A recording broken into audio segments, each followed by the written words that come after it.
debates. Do you not believe in prisons? I don't believe in prisons. I'm completely stunned. I guarantee you there'll be no spin, no bias, no censorship. I actually was personally quite offended by it.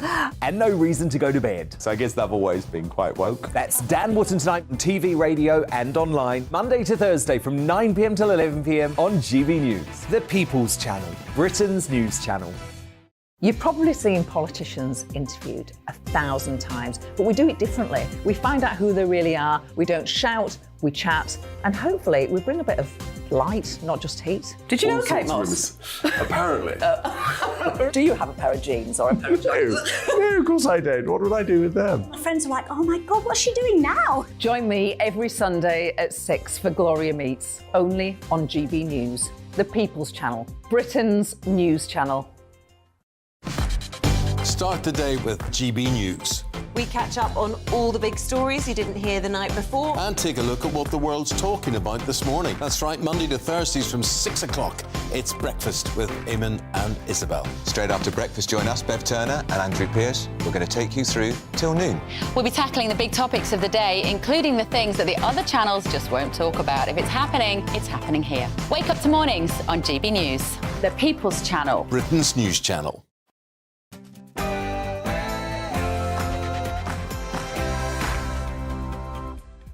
Good afternoon, it's 3 p.m. It's Patrick Christys and it is GB News. Here's what's on the menu this hour. Could the civil service genuinely be about to strike if they are asked to implement the Rwanda scheme? There is a plan in place potentially if they're all working from home. Why don't we put a channel migrant in one of their spare rooms and see if they get on board with the policy then? There's also going to be this as well, a big trans showdown. Kathleen Stock is giving her quotes unquote controversial talk at Oxford Union today. She is expected to walk a gauntlet of hatred. What on earth is going on there? We'll be at the scene. And WhatsApp Boris. Yes, the deadline for Boris Johnson's WhatsApp messages to be handed over has been extended. What's really going on here? It's all got a little bit weird. Why are they so reluctant to hand over WhatsApp messages? Is it very much just a privacy issue?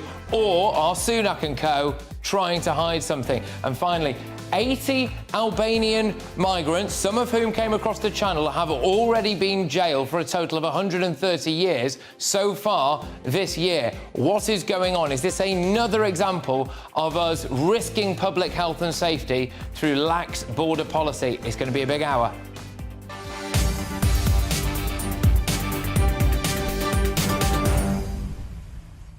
Yeah, GB Views at GBNews.com. Loads to go at today, OK? How do you respond to the accusations that potentially Home Office civil servants could strike if they are asked to implement the Rwanda policy? GB Views at GBNews.com. But now it's your headlines with Aaron.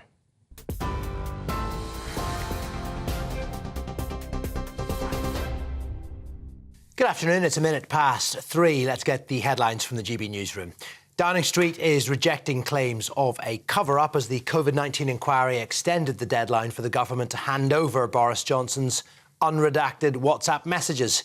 The Cabinet Office now has until Thursday to turn over the evidence after officials claimed they don't possess all of what's been demanded.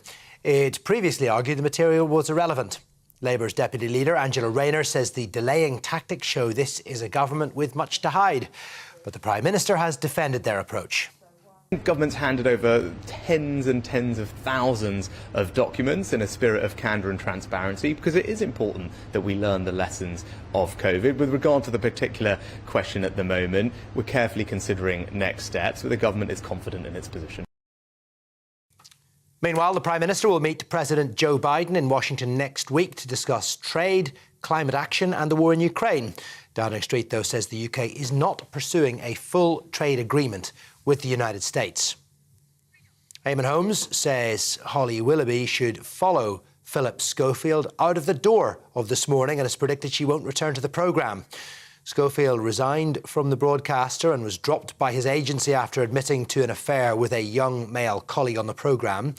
In a GB News exclusive, Holmes says he believes executives at ITV knew about and covered up the affair to protect Philip, Holly Willoughby and the brand. The show's been plagued by allegations of toxicity. Well, Eamon also spoke to us about the moment Philip came out as gay. I began to feel there was a certain line being patted here. I just decided at this point, Not sure. I'm just beginning to feel bad vibes about this. I think I'm not saying anything. So I don't say anything in the opener. Ruth says what she has to say. Then it goes to those two in their choreographed way. Knowing how false they are, I'm sure they've rehearsed it for days. So this has been planned for some time? It's been planned for some time. And it then materialises, obviously all is not what it seems. Because he has obviously done a deal with the newspaper to give a version of what the newspaper knew. In a statement earlier, ITV confirmed it investigated rumours of a relationship between Schofield and a fellow employee, and that both parties categorically and repeatedly denied the rumours, as did Schofield's agent at the time. The former president of Ukraine has told GBNews their counter-offensive against Russian forces will begin within days, if not hours, after yet another attack on Kyiv.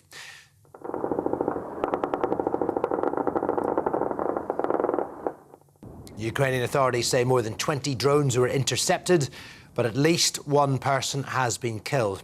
It is the third time Russia has struck the Ukrainian capital within 24 hours, and Petro Poroshenko says Ukraine will hit back imminently.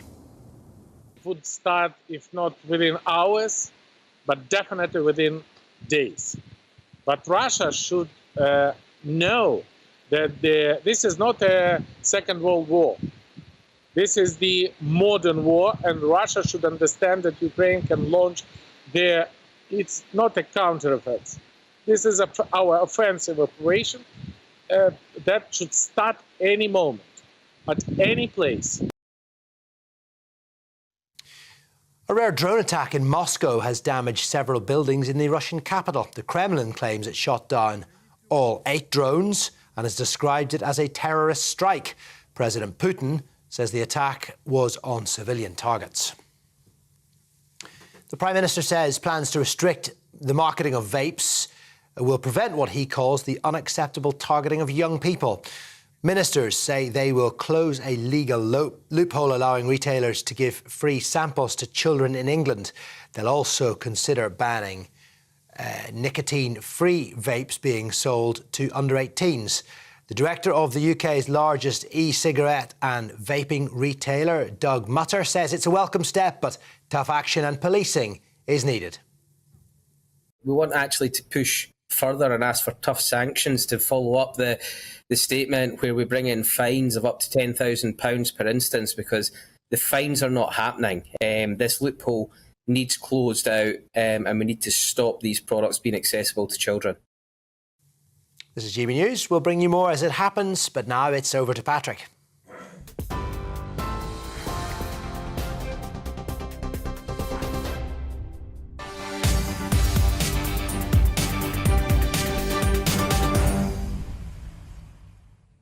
Home Office civil servants could strike if they have to implement the Rwanda plan. Surely any pretence that the civil service is apolitical and impartial would be shattered.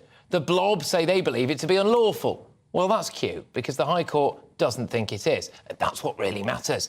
The public don't seem to think so either. They've repeatedly voted for greater immigration controls, tough policies on illegal migration, and polling on the Rwanda scheme reveals this.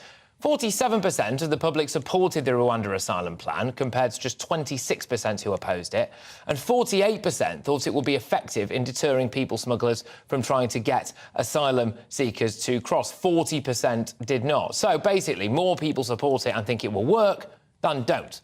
The Public and Commercial Services Union has, believe it or not, apparently joined legal action against the Rwanda plan. Their head of bargaining, Paul O'Connor, said, "There will be no stomach amongst our members for implementing the Rwanda deal and illegal migration bill." Well, suck it up or get another job then. I've got an idea. A lot of these civil servants are working from home, apparently, so why not put a channel migrant in their spare room? They'd soon come round to the Rwanda idea then, wouldn't they? It's apparently absolutely ludicrous that we appear to have a civil service that is content to launch coordinated attempts to bring down government ministers, leak often completely fabricated information to the press, and now actively not implement government policy. They get a vote at the general election, like everybody else. They can make their voice heard that way. But this is very sinister in my view. What's going to happen now is that they will drag their feet and block the Rwanda plan as much as they possibly can, waiting for the next general election, hope Labour gets in and then reverses it. The civil service is paid by the taxpayer to facilitate government policy. And if they don't do that, then they shouldn't be paid. If they go on strike, then it will be the worst thing they ever do, because everyone who bangs on about the blob will be proven right. It will be a woke civil service coup.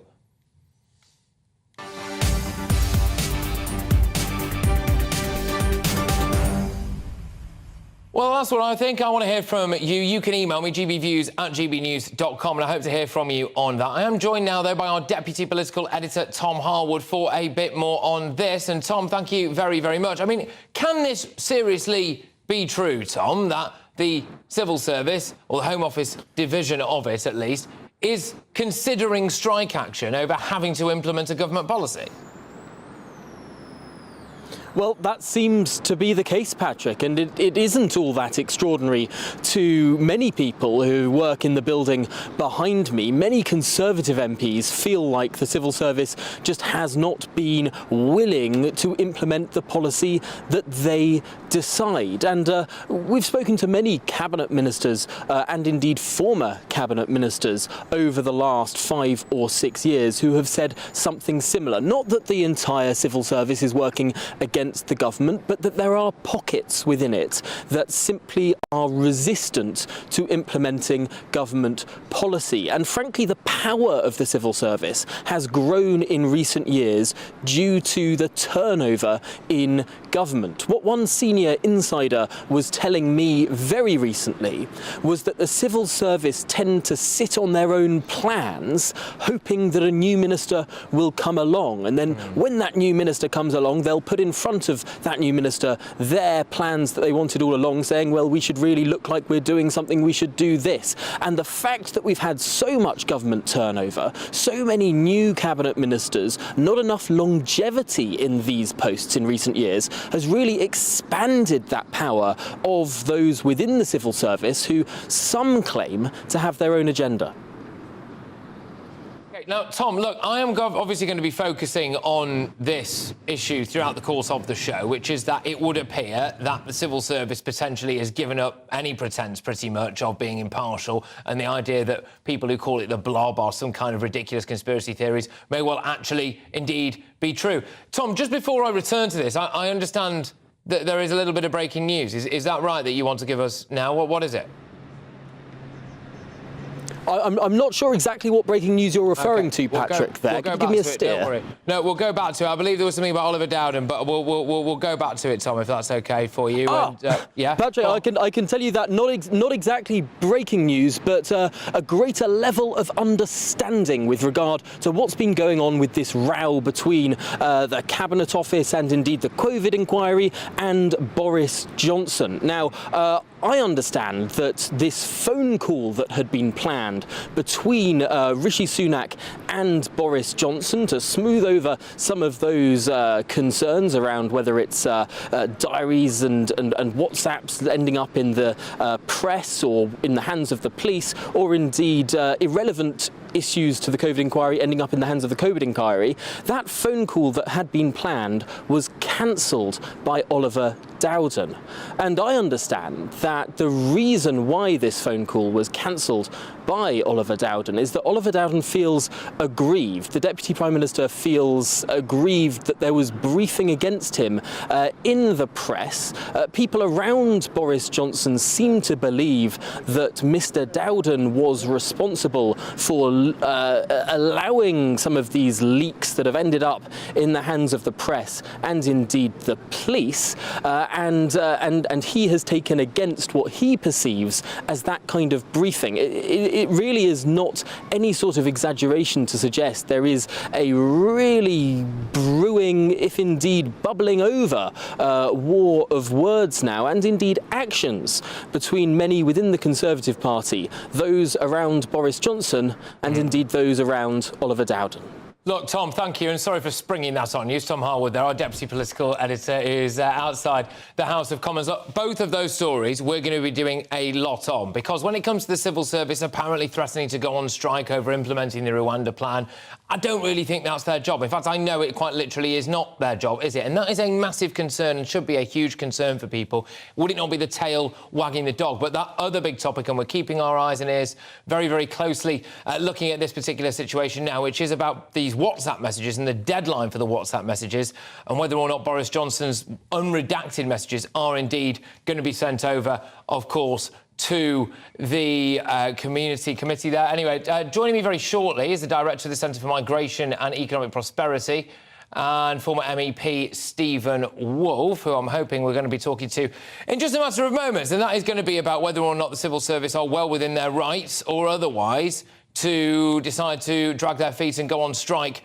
over this Rwanda plan. I'm going to go to the inbox now. Stephen says it's disgusting. Civil servants should have no political opinion. They are there to serve the government and the public. Witch hunts and anti-public opinion. PC snowflake lefties, says Stephen. So Stephen's certainly not mincing his words there. If it's true that the civil service will go on strike, says Derek, then I can't see why we can't have a closer look at the ringleaders. And this is a big question, isn't it? Which is that if the civil service is paid by the taxpayer to implement government policy, and that government policy actually is a lot more popular when it comes to deporting people to Rwanda, then actually, frankly, really, are they doing their job? And if not, should they not face the consequences of that? Loads of views coming in on this. GBviews at gbnews.com. You get loads more on that story on our website as well, which is gbnews.com, where you will find all of the best analysis, opinion and breaking news, like the news that Tom Harwood just delivered you there, of potentially major fractions within the Conservative Party. But Prime Minister Rishi Sunak is also facing is backing a feminist academic who has been targeted by trans rights activists to speak at the Oxford Union today. Professor Kathleen Stock quit her job as a lecturer at the University of Sussex in 2021 after she was abused for her views. A protest and then, of course, a counter-protest from people supporting Stock are expected to take place in the next hour. Joining me now is Helen Joyce, who's the author of the book Trans: When Ideology Meets Reality. Helen, thank you very, very much. It's great to have you on the show. I cannot believe that it is deemed to be as controversial as it is, that a woman who says that women are women would even be called to be banned from talking at a university event, somewhere where freedom of speech and expression and academic discourse is supposed to have top priority. Your views? I completely agree with you. I too have written a book about these issues, as Kathleen has, and I too have been called things like Nazi and hateful and bigot and transphobic for pointing out that there are two sexes and that sex cannot literally change. Everybody knew this until about 5 minutes ago, and now it's become suddenly unsayable on campuses, where the slogan "trans women are women" has somehow managed to freeze what are meant to be the brightest and best minds of our youthful generation. But alongside that is the way in which they are not willing to allow anyone to say anything that is outside their orthodoxy. So, OK, they can disagree if they want, but they have to allow people to say what they think, surely. Yeah, no, indeed. Now, I just want you to explain, because we are going to be going, fingers crossed anyway, live to Kathleen Stock a bit later on in the show, around the 5 p.m. mark. We'll have a build-up before it, because we're expecting protests there as well. And given the fact that over the weekend there was a banner held up saying "Arm Trans Kids," I had Kelly J. Keane on that yesterday, we've seen all sorts of absolute madness, people being called fascists, Nazis, TERFs, transphobes, for just having very basic views designed, as far as I can tell, around biological, scientific and logical fact, and with a fervent desire to protect women's rights right at the very heart of them. What is actually going on today? Just explain the situation to our viewers and listeners, please. Basically, Kathleen has been asked to come and speak to one of the Oxford societies. It's that simple. Hundreds of people come and speak to these societies of all sorts of views, all across the political spectrum. Much more controversial people have been asked to speak in the past and not faced this. But we've really seen a hardening of views on campus and among young people regarding free speech and regarding what you should do when you disagree with people's views. Many more young people now think that you should not allow someone to speak if their views are hateful. And of course, their definition of hateful views includes thinking that there are two sexes. and that's actually meaningful when you're organising things like sport. Kathleen got hounded out of her job at Sussex University by people protesting. I visited her there some years ago, and she asked me not to speak to her about anything on the way from the train station to her office, and she waited until the door was closed before we spoke. That was the first time we'd met, because she was too afraid of what people would hear her say. And I mean, that was, I think, 2018. So this has been going on a long time. Yeah, indeed. I've used the phrase trans mafia at times, and I am not in any way referring to the vast majority of the trans community, as far as I can gather, many of whom appear regularly on this show, who, as far as I can tell, have absolutely no interest whatsoever in entering women's spaces or really forcing everybody else to believe what they believe. They, for the vast majority of the time, just want to get on with their lives, really, and could quite possibly do without this kind of hoo-ha. But I do think that there is something called the trans mafia, which is a very vocal group of very angry people who actually, I think, pose a physical threat to people like yourself. And they're not mostly trans. I mean, I call them the sex denialist lobby, because they're people who literally want to deny the fact that human beings are mammals. I mean, they're as bad as, the anti-science creationists who are, they're like religious extremists in their views. It's so mad what they think. And they think it in such an intolerant way that I think they're a massive threat. It's also a movement that is very attractive to young men who don't actually have any particular ideological commitment to it, but who just like a bit of aggro. So they're the people who like to turn up with masks at Kelly J. Keene's talks, for example, because they like to be where the trouble is. OK, now, look, why is this so important? What would you say to people who say, look, you know what, do we really need to be having a row over this? Do we really need the Prime Minister, Rishi Sunak, wading in, saying it's so important? Is this a fringe issue that, frankly, doesn't affect most people's lives? Well, since everyone has a sex, everyone needs some of their rights to be based on their sex, and in particular, women and children do. So you can't have women's sports if you don't know that female is a meaningful category. You can't have female-only rape crisis centres, prisons, other vulnerable spaces like that, showers at the gym. If you teach children that sex isn't real and that sex is a spectrum, a significant number of them will start to experience gender dysphoria and will become mentally ill, and will then go towards irreversible changes to their body that could lead to sterility. So 100% of us are affected by this, and free speech affects 100% of us. If you don't stand up for people saying things that you don't personally agree with, then when they come for you, you will have no allies. Very, very well put. Thank you, Helen. Always a pleasure. Helen Joyce there is the author of the book Trans When Ideology Meets Reality. And something that Helen was alluding to there, apparently 1 in 10 people now, 1 in 10 young people now are walking around believing that they've been born into the wrong body and that their sex isn't real, etc. There is no way anyone can tell me that for the entirety of human history, 1 in 10 of us have been wandering around deeply confused and conflicted about the bodies that we're being born into. And why is it happening now? Does it not imply a strong level of indoctrination? And where does that start? Does it not start in the education system? But I'm going to go back now to our top story of the day, which is that civil servants could go on strike if they are told to implement the government's Rwanda plan. I'm very pleased to say the Director of the Centre of Migration and Economic Prosperity and former MEP Stephen Wolfe joins me now. Stephen, thank you very much. This civil service blob, I mean, frankly, would this be somewhat of a coup if they decided to go on strike over a popular policy? It would be a coup for the blob, and it would be a coup for those who wish to oppose anyone who has a sensible policy that wants to control migration in the country. But what's interesting to me is how they can say that they're going to on strike now and going to take the civil service without obeying some of the most basic rules, which is that they have to have a vote of all the members first. That would be something that I would be keen to see from those in the civil service, rather than those who are just spouting out at the moment that they would oppose government policy. Is there something sinister going on here? Has there been some kind of woke lefty takeover of our institutions, the civil service being one?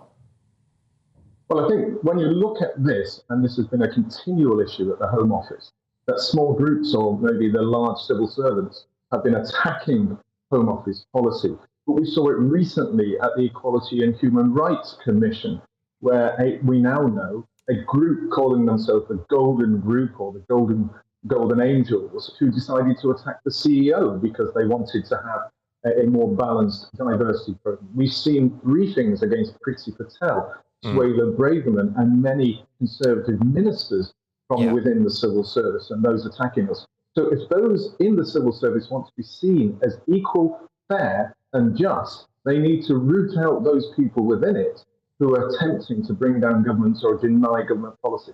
Stephen, I'm reading something out to you now. 80 Albanian migrants have been sentenced to 130 years in jail in the first 4 months of this year alone, as the scale of the crime wave from the surge in channel crossings can be revealed for the first time.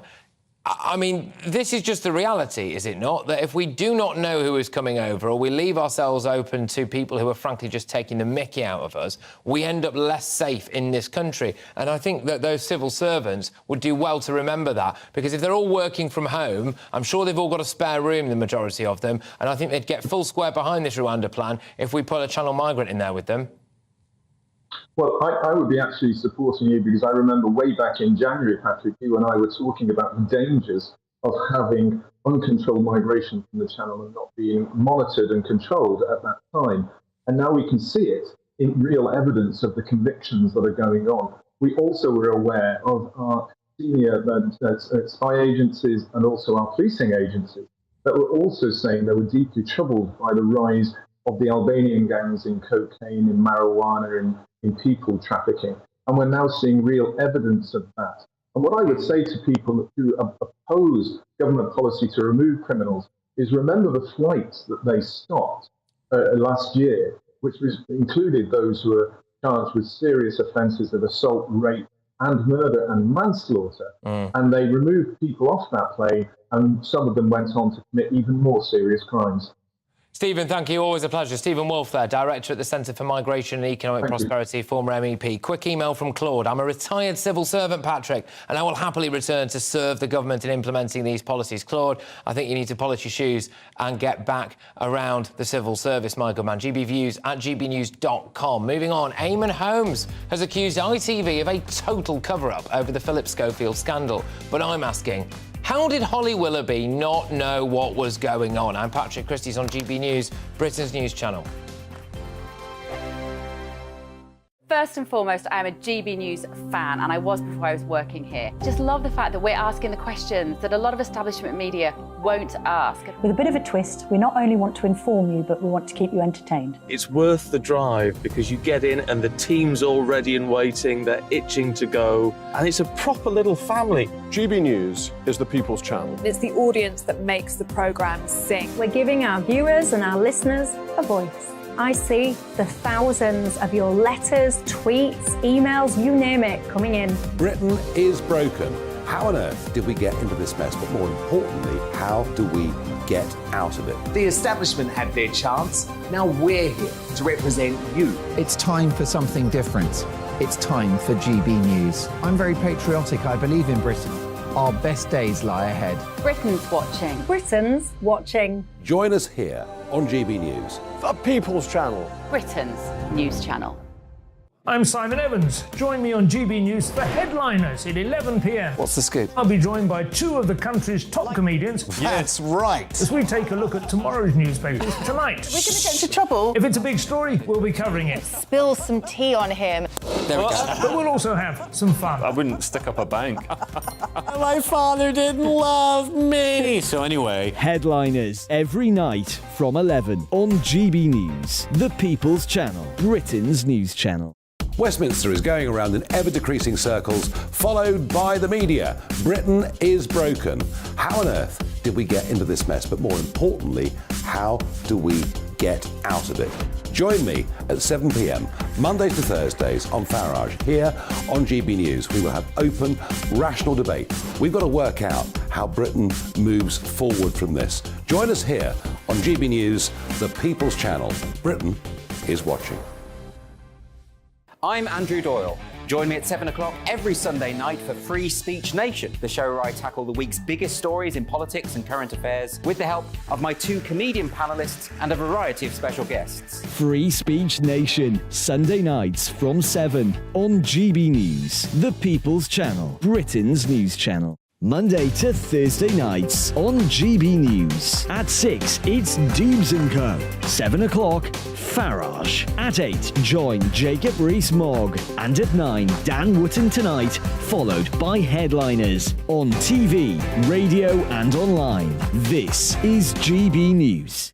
every Sunday from 11. Join Michael Portillo. There will be topical discussion, looking at the week before and the week to come. So kick back and relax at 11 a.m. on Sundays on GB News with me, Michael Portillo. GB News, the People's Channel, Britain's news channel.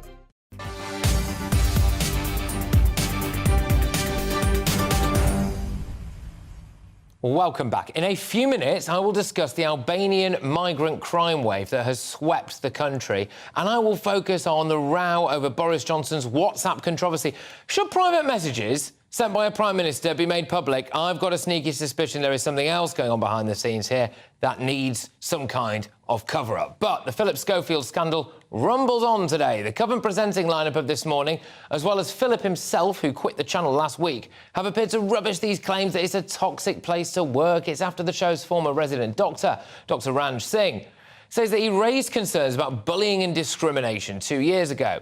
Well, our very own Eamon Holmes and former colleague said that it was Philip himself who created an atmosphere on the show where people hated him. Eamon spoke exclusively to Dan Wootton in a bombshell interview last night and called Schofield a narcissist.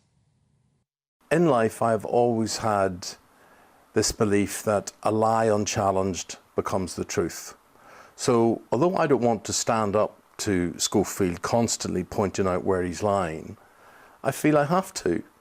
Is he delusional? Does he imagine or is he so detached from real life at this morning that he didn't realise what was going on? I often say this to Ruth. I said, maybe he believes all this stuff. Maybe he did not see what went on actually because there's something wrong with him. But he is the chief narcissist. He is a complete and utter dyed-in-the-wool narcissist. Everything is about him. Well, an ITV spokesperson said the broadcaster can confirm when rumours of a relationship between Philip Schofield and an employee of ITV first began to circulate in early 2020, ITV investigated. Both parties were questioned and both categorically and repeatedly denied the rumours, as did Philip's then agency YMU. In addition, ITV spoke to a number of people who worked on This Morning and were not provided with and did not find any evidence of a relationship beyond hearsay and rumour. Philip's statement on Friday, goes on a bit this, doesn't it, reveals that he lied to people at ITV, from senior management to fellow presenters to YMU to the media and to others over this relationship. Right, there we go. A little bit later on in the show, I'm going to be drilling down at what next for Holly, OK? Do we all find it completely believable and at face value and above board that Holly Willoughby knew nothing about this, had no idea of the reality, didn't know she was being lied to, and therefore presumably can keep her slot on This Morning? Or is there a wider issue at play here and other heads need to roll? We hear a lot, don't we, about silence being violence. That's usually used in another context. Should that apply here to the reality of what really went on? But there's a story doing the rounds today that I am very keen to drill down into, and it ties in to the civil service supposedly going on strike over having to implement the Rwanda policy. It ties into Gabriel Lineker, doesn't it, piping up about mass migration and indeed what's going on in the Channel. And the story basically is this: that 80 Albanian migrants were jailed in the first 4 months of this year alone, for a total of around 130 years for a variety of different offences. I will ask, why did we let so many dangerous people into the UK? I will also look at whether Boris Johnson's WhatsApp messages should be given to the COVID-19 inquiry. I've got a sneaky suspicion there is more than meets the eye here. Are there other people other than Boris Johnson, who are very worried about what their WhatsApp messages might reveal about themselves and what that might mean at the next general election? But first, it's your latest news headlines with Aaron Armstrong.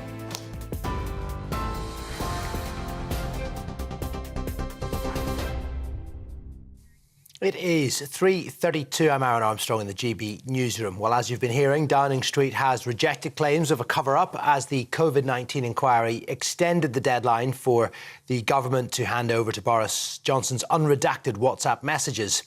The Cabinet Office now has until Thursday to turn over the evidence.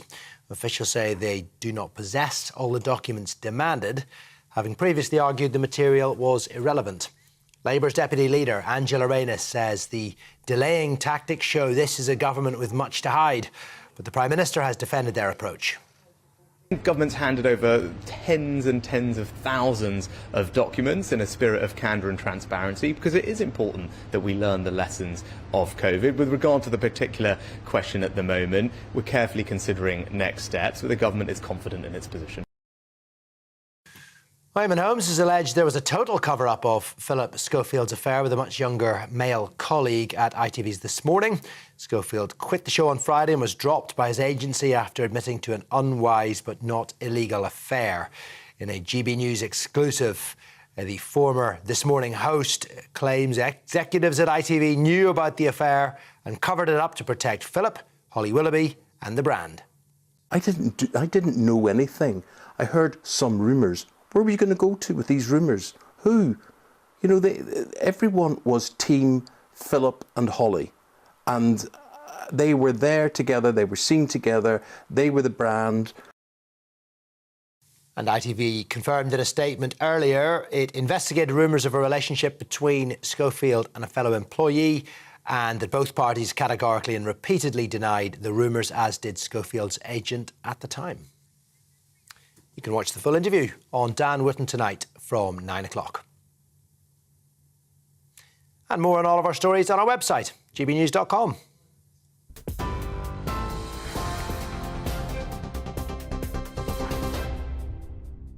Direct Bullion sponsors the Finance Report on GB News for gold and silver investment.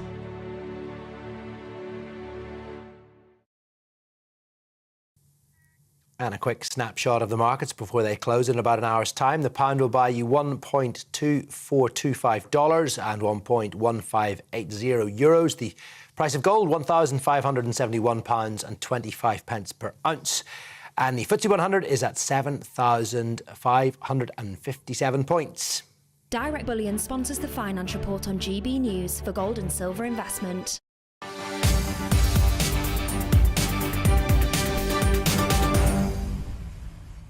Now, to a shocking story that the likes of Gary Lineker no doubt wish didn't exist, but it does. It highlights the size of the Albanian migrant crime wave that has hit the UK. 80 Albanian migrants were jailed for a total of 130 years in the first 4 months of this year. They've been convicted of a wide range of serious crimes. Strap yourselves in. Murder, rape, firearms offences. Last year, more than 800 Albanian criminals were deported back to the country. And according to reports, some of these people came across the channel. Joining me now is Richard Tice, who is the leader of Reform UK. Richard, a lot for us to get our teeth stuck into here. But first and foremost, how much more evidence do we need that our current immigration policy, both legal and illegal, is putting lives at risk in Britain? We don't need any more evidence, Patrick. I'm the bloke who blew the story, blew the whistle on this Albanian crime wave, the vast numbers coming across August last year. No one wanted to talk about it or admit it. Albania is a safe NATO country. I said then these were foot soldiers for violent criminal gangs. And here is the evidence.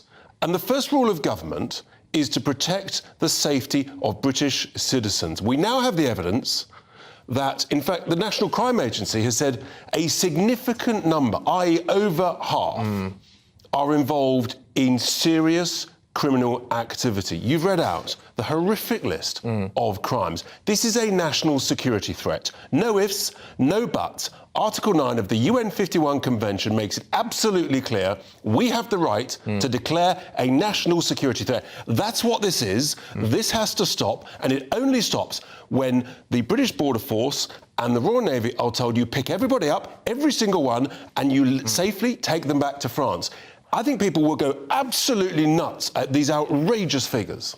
So what would declaring a national security threat, essentially a national emergency... Which is what it is. British people are dying, being raped and slaughtered by these Albanian violent criminals. It's an utter outrage. I'm steaming mad. Millions of people up and down the country are furious. It's not good enough. The Prime Minister could do this today. He won't. He's weak, he's feeble, he's cowardly, and it's totally unacceptable. What would it mean if he did it? What would change? What would change then is that we could do what the Australians did, which you declare that national security threat, and you then say, we are sending everybody back We're entitled to do that under existing. You pick them up, you put them in the border force, you take them back to Dunkirk, you take them back to Calais, and then we say to France, yes, we'll jointly process them on your soil, but we are not letting them come over that halfway line. Instead, we've got the farcical situation where our authorities, our civil servants, our commanders are saying, oh no, let's welcome them, let's make it a taxi service. If the criminals want to demand to be picked up by the UN Border Force, they can be.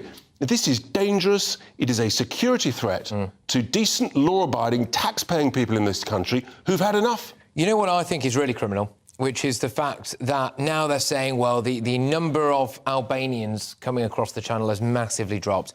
Oh, and we're deporting a few hundred here and there. We let the problem in. We let the problem in. There's no need for loads more of them to come across now because we already have so many gangsters who've moved over here and we are playing catch-up. And in the meantime, I'm concerned that people are going to die. People are dying. Here's the evidence. People are being raped, slaughtered on the streets of this country. And we know that the drug dealing, they're making hundreds of millions of cash, the money laundering, the unused barbershops appearing all over the country, the candy shops. This is going on under the authorities' nose. I've highlighted it, others have, the authorities know it, they won't do anything about it. And the other big story, which relates to this today, about supposedly the Home Office, civil servants, considering strike action if they are made to implement the Rwanda policy. Is that some kind of blob coup? It is a blob coup, and if I was running the place, I would actually say, do you know what, folks? You go on strike.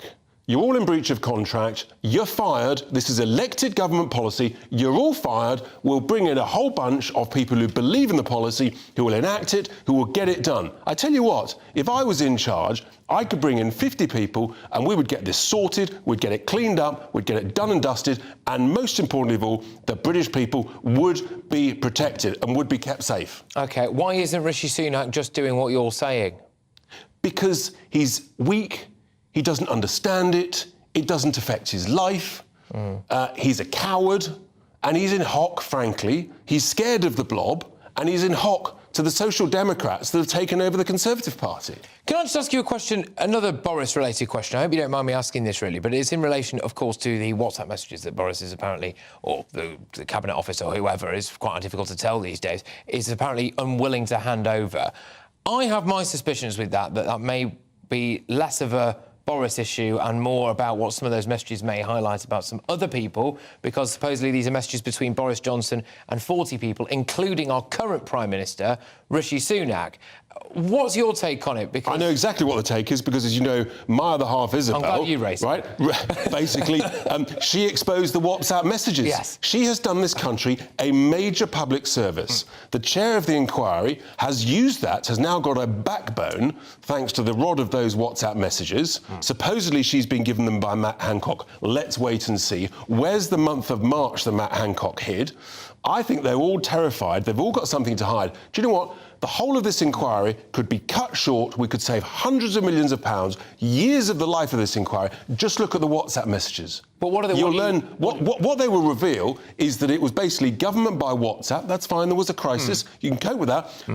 But just give up the information. And again, I'm sorry, but if I was in charge, I'd get 30 decent people, rattle through those WhatsApp messages. You could say, right, this worked well, this didn't work well. You've got to learn some lessons from that. Sorted, done and dusted. Well, That's what they did in Sweden. They finished their inquiry February 2022. Well, the obvious things that people might be concerned about some kind of cover-up over, I suppose, would be about anything relating to the vaccines, anything related to government cash being given to some of their mates, or dare I say, even some messages in relation to bringing down Boris Johnson. Is there a chance that those might be some issues, do you think? Any of those things could be in there. And for sure, if someone doesn't want it released, they've got something to hide, including, I suspect, many of the very senior civil servants who were caught woefully lacking, and the establishment and the leaders of the NHS woefully lacking.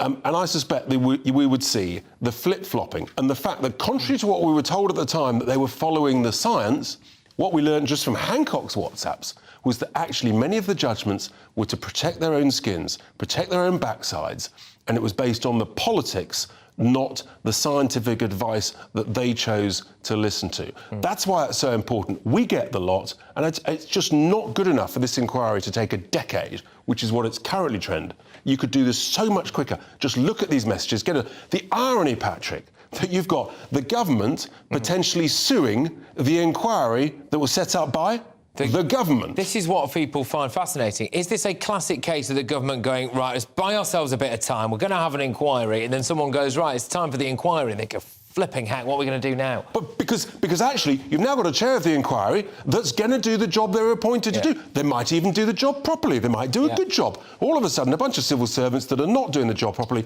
in a timely fashion are being found out. So in the last 8 minutes, what we have got from Richard Tice is a desire to have a national emergency force going in the channel to stop people who are killers and drug dealers and rapists potentially coming over. You would sack any civil servants who go on strike if they don't want to implement the Rwanda plan, and you would hire 30 people to just end this kind of... Rattle through the WhatsApp messages, get that sorted, actually, with good people...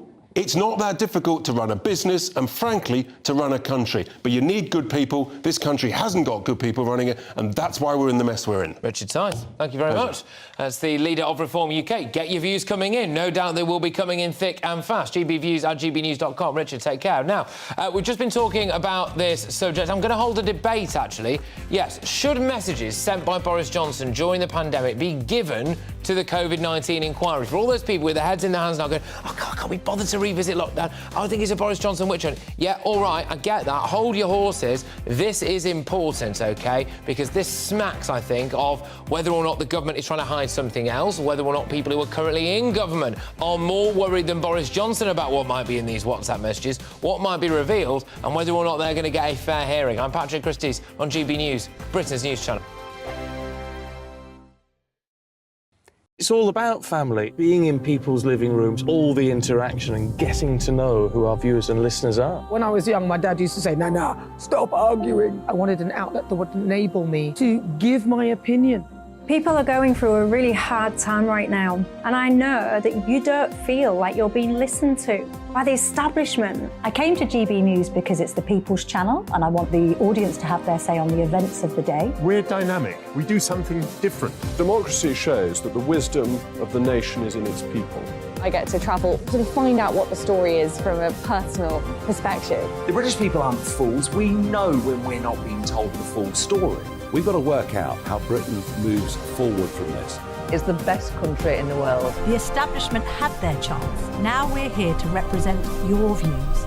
Britain's watching. Britain's watching. Britain's watching. We're proud to be GB News, the People's Channel, Britain's news channel. Join me, Patrick Christys, Monday to Friday, 3 till 6. We tackle the day's news agenda like you've never seen before. It's high tempo, high octane, the most controversial topics, and the best guests. You will not be able to take your eyes and ears off it. I'm not afraid to ask the questions that you really want answered. 3 till 6 p.m, Monday to Friday on GB News, the People's Channel, Britain's news channel. Join us every night on GB News at 11 p.m. for Headliners, which is 3 top comedians going through the next day's news stories, which is exactly what you need, because when the establishment has gone crazy, you need some craziness to make sense of it. So join us 11 p.m. every night on GB News, the People's Channel, Britain's news channel. Join me, Camilla Tominey, on Sunday mornings from 9:30, taking the politicians to task and breaking out of SW1 to see how their decisions are affecting you across the UK. Bursting the Westminster bubble every Sunday morning, only on GB News, the People's Channel. Britain's watching. I'm Jacob Rees-Mogg, the Member of Parliament for North East Somerset and a former government minister. For years, I've walked the corridors of power in both Westminster and the City of London. We need to have the arguments, the discussions on how we make it better. Crop failures, famine, war, suffering on a scale completely unimaginable. We are putting the cart before the horse. As Charles I said at the scaffold, he was the true defender of liberty. Yeah, I've completely derailed the conversation. Join me Monday to Thursday at 8 p.m. on GB News, Britain's news channel. So Jubes and Kerr, we tackle the issues of the day with real, robust debate, both sides of the fence, battling it out with me in the middle with my forthright opinions and views. And often really interesting things happen because you start with a position and then by the end of the debate you find actually, well, I might not have thought about that one. What we need in this country is 2 new political parties. You should maybe think about doing a 2024 calendar.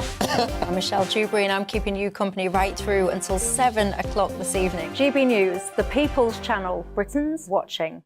Voted for has backfired. You don't see many locals about anymore. Do you feel as though you've got what you asked for? No, not at all. From my point of view, yes. From a business point of view. This was to campaign just to get a referendum. Just to get a referendum. We need people like Nigel to grab it, come on, lead the country. They tell us at elections what they want us to hear, but they never actually really mean it. We're proud to be GB News, Britain's news channel.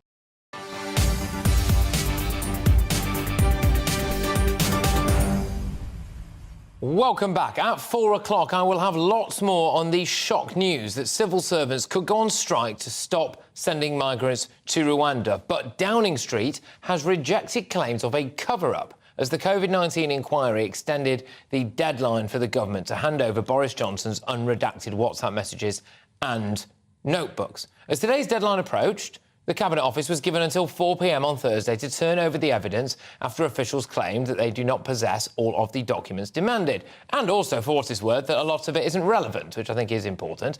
But should these WhatsApp messages and notebooks, which could possess sensitive, security, personal and completely unrelated details, actually be made public? The reason I ask is because there's 2 camps here, for the most part.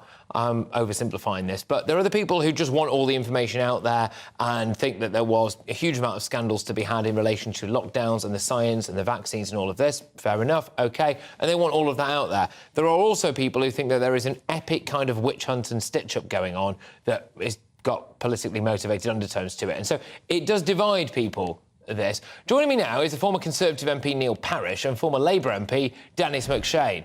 Great stuff. Neil, I'll start with you. Why not?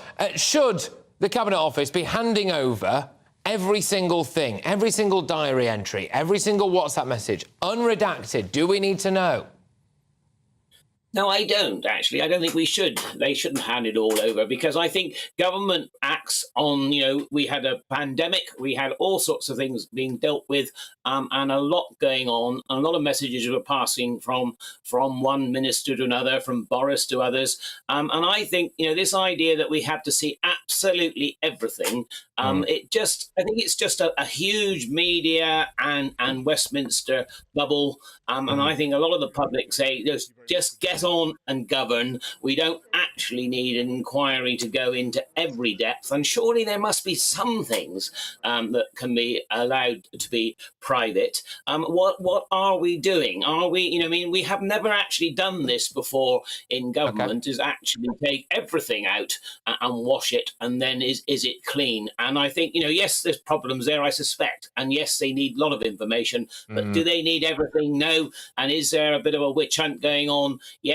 I definitely think there is. I completely see that. There will be no faith that any single minute detail wouldn't be leapt on by the vast majority of the press there, and that, they could have faith that the civil service is maybe going to handle this entirely accurately or whatever. I can get all of that. But, Dennis, clearly people are nervous, and clearly there is some kind of stalling, and that would imply a cover-up.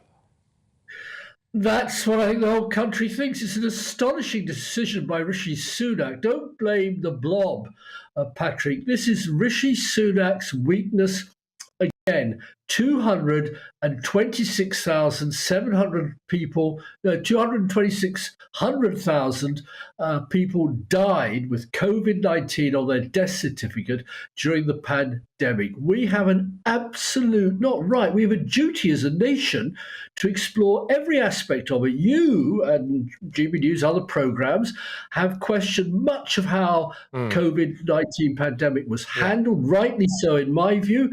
And I can't believe Neil Parish, who's a decent man, is saying that we should back Rishi Sunak's desire to cover this up and not put every single document in front of into the public domain. Well, Neil, come back to that. Do the public not have a right to know if lockdowns actually were known to be relatively ineffective, if indeed that's what comes out, or if there was an issue with the vaccines or something along these lines. Do the public not have a right to know this? It affected lives. They're still paying for it.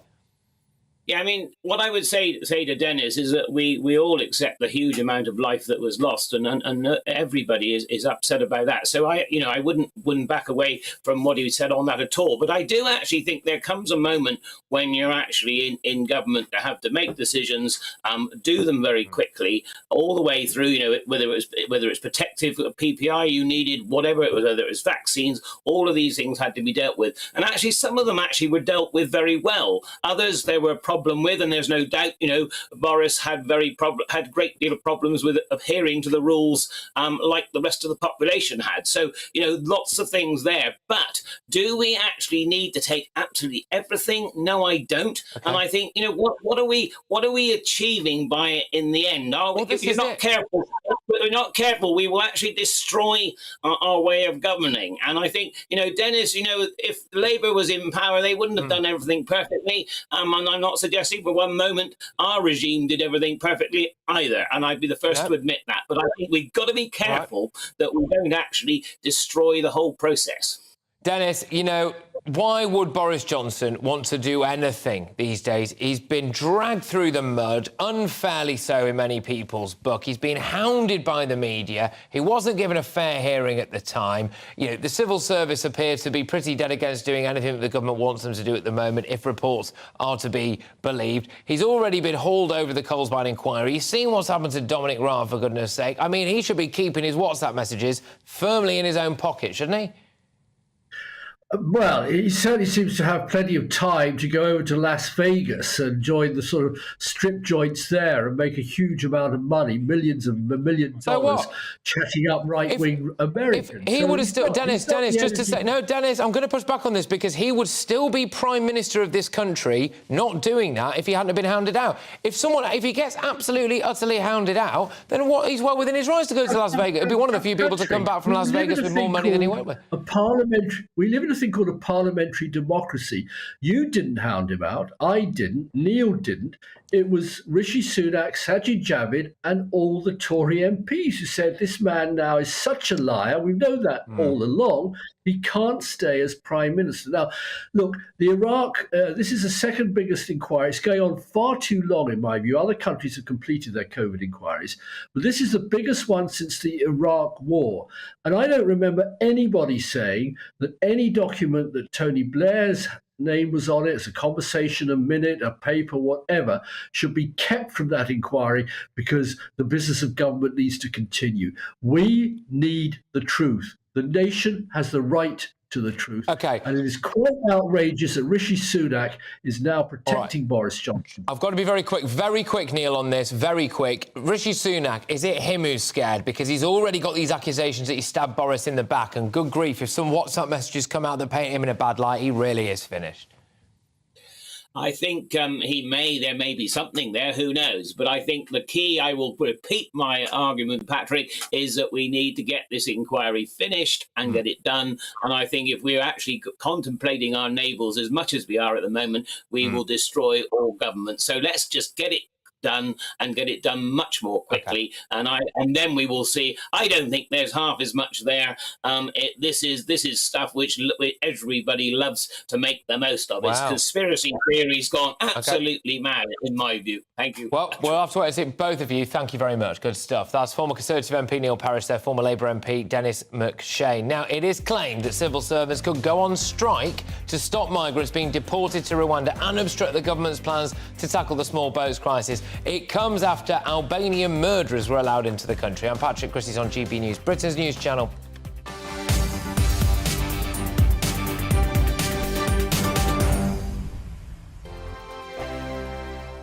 I joined GB News because I was sick and tired of not hearing my views being represented, not just mine, but so many people that I knew and spoke to. I just couldn't get my voice out there. I couldn't say anything. I couldn't do anything. Whatever the narrative was, I kind of had to follow it. GB News is there to provide a voice for those who have been ignored by the establishment media. We think different things. We've got a different style. GB News is here to be optimistic and positive about the future. It's real kind of dynamic and flowing, with the audience very much at the heart of it, like a big family. Here at GB News, we talk about the things that matter to you. Hearing the voices from right across our towns and cities, especially our towns. All sides of the argument represented with a heavy dose of opinion. We're on a mission here to make a difference. And the GB News family really is here for you, and whatever time of day you can watch or listen. Britain's watching. Britain's watching. We're proud to be GB News, The People's Channel. Britain's news channel. I'm Mark White. As GB News Home and Security Editor, I cover those key issues that are so important to you. Our authorities, our communities doing all they can to combat violent crime. With the public services under unbearable strain, why are we still failing to control our borders? Defence, the first priority of any government, has been continually hollowed out. Can we trust our politicians to protect the armed forces? Join me, Mark White, on GB News. Monday to Thursday, 9 p.m. till 11 p.m. Join me, Dan Wootton. I'll bring you the sharpest takes and hottest debates. Do you not believe in prison? I don't believe in prisons. I'm completely stunned. I guarantee you there'll be no spin, no bias, no censorship. I actually was personally quite offended by it. And no reason to go to bed. So I guess they've always been quite woke. That's Dan Wootton tonight on TV, radio and online. Monday to Thursday from 9 p.m. till 11 p.m. on GB News. The People's Channel, Britain's news channel. You've probably seen politicians interviewed 1,000 times, but we do it differently. We find out who they really are, we don't shout, we chat, and hopefully we bring a bit of light, not just heat. Did you know Kate Moss? Apparently. Do you have a pair of jeans or a pair of jeans? No, of course I don't. What would I do with them? My friends are like, oh my God, what's she doing now? Join me every Sunday at 6 for Gloria Meets, only on GB News, the People's Channel, Britain's news channel. Start the day with GB News. We catch up on all the big stories you didn't hear the night before. And take a look at what the world's talking about this morning. That's right, Monday to Thursdays from 6 o'clock. It's Breakfast with Eamon and Isabel. Straight after breakfast, join us, Bev Turner and Andrew Pearce. We're going to take you through till noon. We'll be tackling the big topics of the day, including the things that the other channels just won't talk about. If it's happening here. Wake up to mornings on GB News, the People's Channel, Britain's news channel.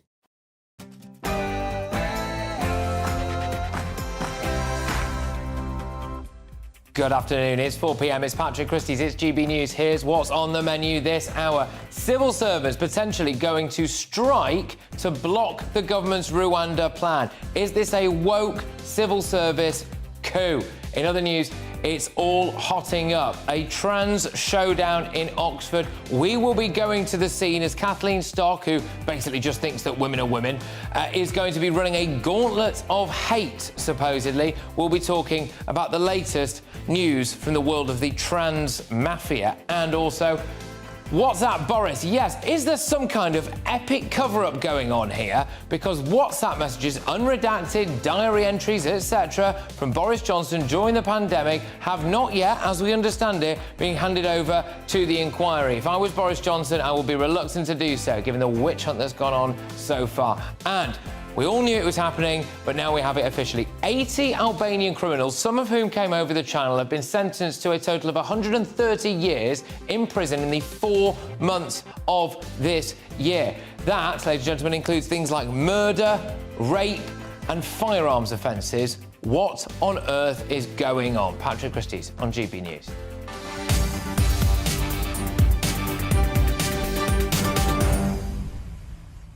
Get your views coming in thick and fast. A proper action-packed hour coming your way. Your reaction to threats of a civil service strike to bring down the Rwanda plan. It's a popular plan, despite what you might see on Twitter. All the polls suggest it. GB Views at gbnews.com. Now, though, it's your headlines with Bethany.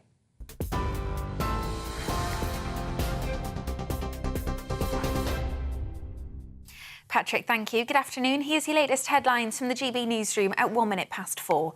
Downing Street is rejecting claims of a cover-up as the COVID-19 inquiry has extended the deadline for the government to hand over Boris Johnson's unredacted WhatsApp messages. The Cabinet Office now has until Thursday to turn over the evidence after officials claimed they don't possess all the documents demanded. It previously argued the material was irrelevant. Labour's Deputy Leader Angela Rayner says the delaying tactics show this government has a lot to hide, but the Prime Minister defended their approach. Government's handed over tens and tens of thousands of documents in a spirit of candour and transparency, because it is important that we learn the lessons of COVID. With regard to the particular question at the moment, we're carefully considering next steps, but the government is confident in its position. Meanwhile, the Prime Minister will meet President Joe Biden in Washington next week to discuss trade, climate action and the war in Ukraine. Downing Street says the UK is not pursuing a full trade agreement with the US. Eamon Holmes has alleged there was a total cover-up of Philip Schofield's affair with a much younger male colleague at ITV's this morning. Schofield quit the show on Friday and was dropped by his agency after admitting to an unwise but not illegal affair. In a GB News exclusive, former This Morning host Eamon Holmes claimed executives at ITV knew about the affair and covered it up to protect Philip, Holly Willoughby and the brand. I didn't know anything. I heard some rumours. Where were you going to go to with these rumours? Who? You know, everyone was Team Philip and Holly. And they were there together, they were seen together, they were the brand. Well, in a statement, ITV confirmed it investigated rumours of a relationship between Schofield and a fellow employee, and that both parties categorically and repeatedly denied rumours, as did Schofield's agent at the time. And you can watch the full interview on Dan Wootton tonight from 9 p.m. The former president of Ukraine has told GB News their counter-offensive against Russian forces will begin within days, if not hours, after yet another attack on Kyiv.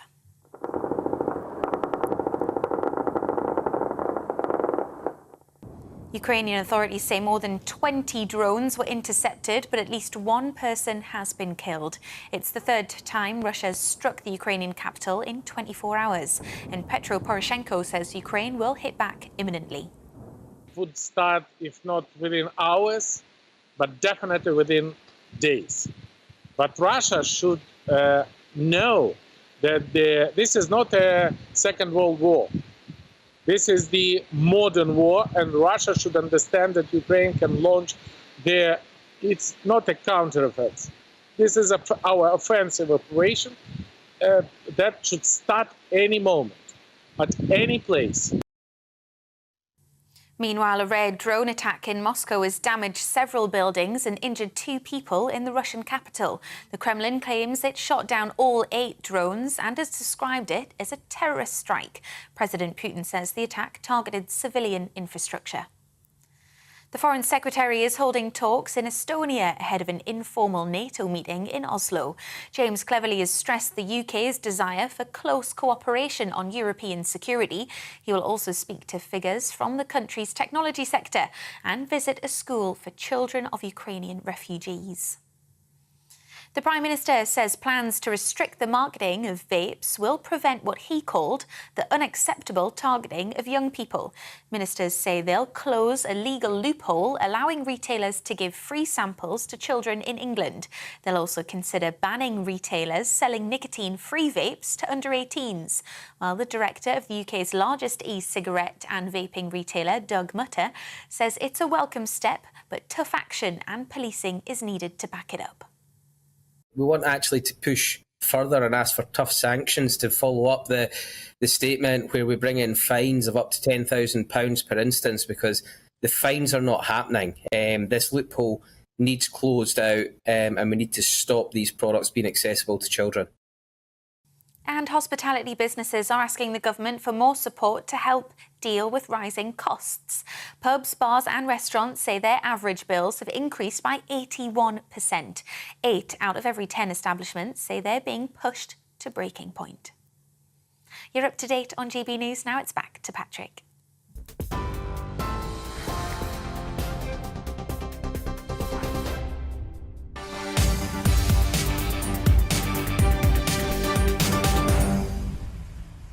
OK, loads coming your way. OK, we're going to be talking about the Albanian criminals who've made their way to this country who are now in prison. We're going to be talking about whether or not the civil service is actually actively going to block the Rwanda deal, what that means. Is that some form of coup? The Boris Johnson WhatsApp messages, the plot thickens there. We've got no idea why these aren't being sent through yet. Question marks over whether or not, of course, they should be. But this is another big story for us, OK? And it is in relation to Kathleen Stock, who's a professor, an author, who's been doing a lot of talking and discussion and causing, bizarrely, a lot of controversy around, well, transgender issues. She's due to do a talk today at Oxford University. That's going to be taking place within the hour. We're going to be going to Oxford University, to outside, because shock horror, surprise, surprise, massive protest set to take place there. This is a freedom of speech issue. But I just wanted to set my stall out a bit on this, because we're going to be dipping in and out of this issue throughout the course of the show. So, it is not controversial to say that men can't be women. What is controversial is the media, institutions and corporations boycotting anyone who wants to keep women safe, and wokies with cheap wigs, Primark dresses and an Adam's apple shouting abuse at women for wanting to talk. Kathleen Stock will have to walk the gauntlet of hatred today as she prepares to do a debate at Oxford. She will hear shouts of TERF and transphobe. You can see it coming a mile off, can't you? And it's at this point that it is worth reminding ourselves of what people like Kathleen Stock actually think. So this is a quote I found online from her.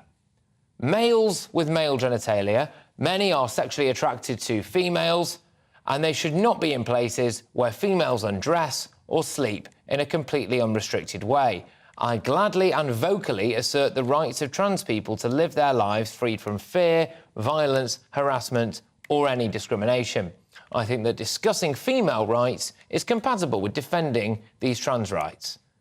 What's controversial about that?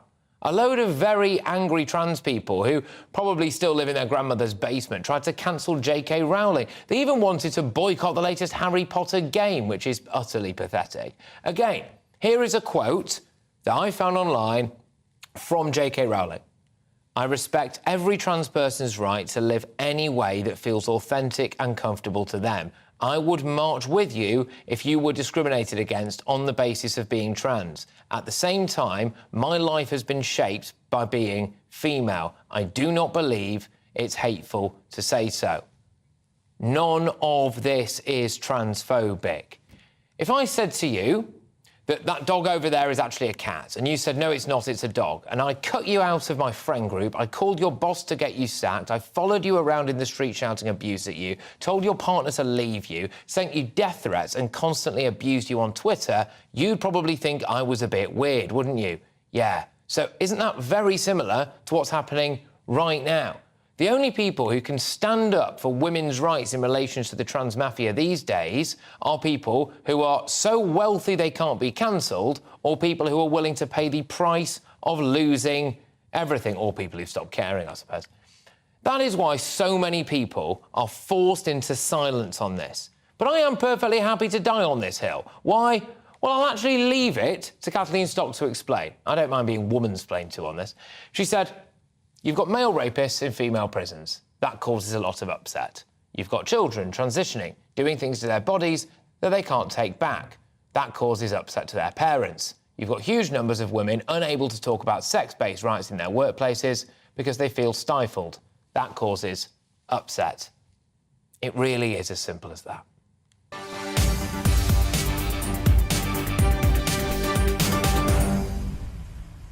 Well, that's what I think. I want to hear from you. Email me, gbviews@gbnews.com. Loads more on that story a little later on in the show, including we will be going to Oxford to get a view from the ground as we expect there to be protests on both sides. But a return to our top story of the day, which is Home Office staff could strike again if forced to implement the Rwanda deal and new small boats bill.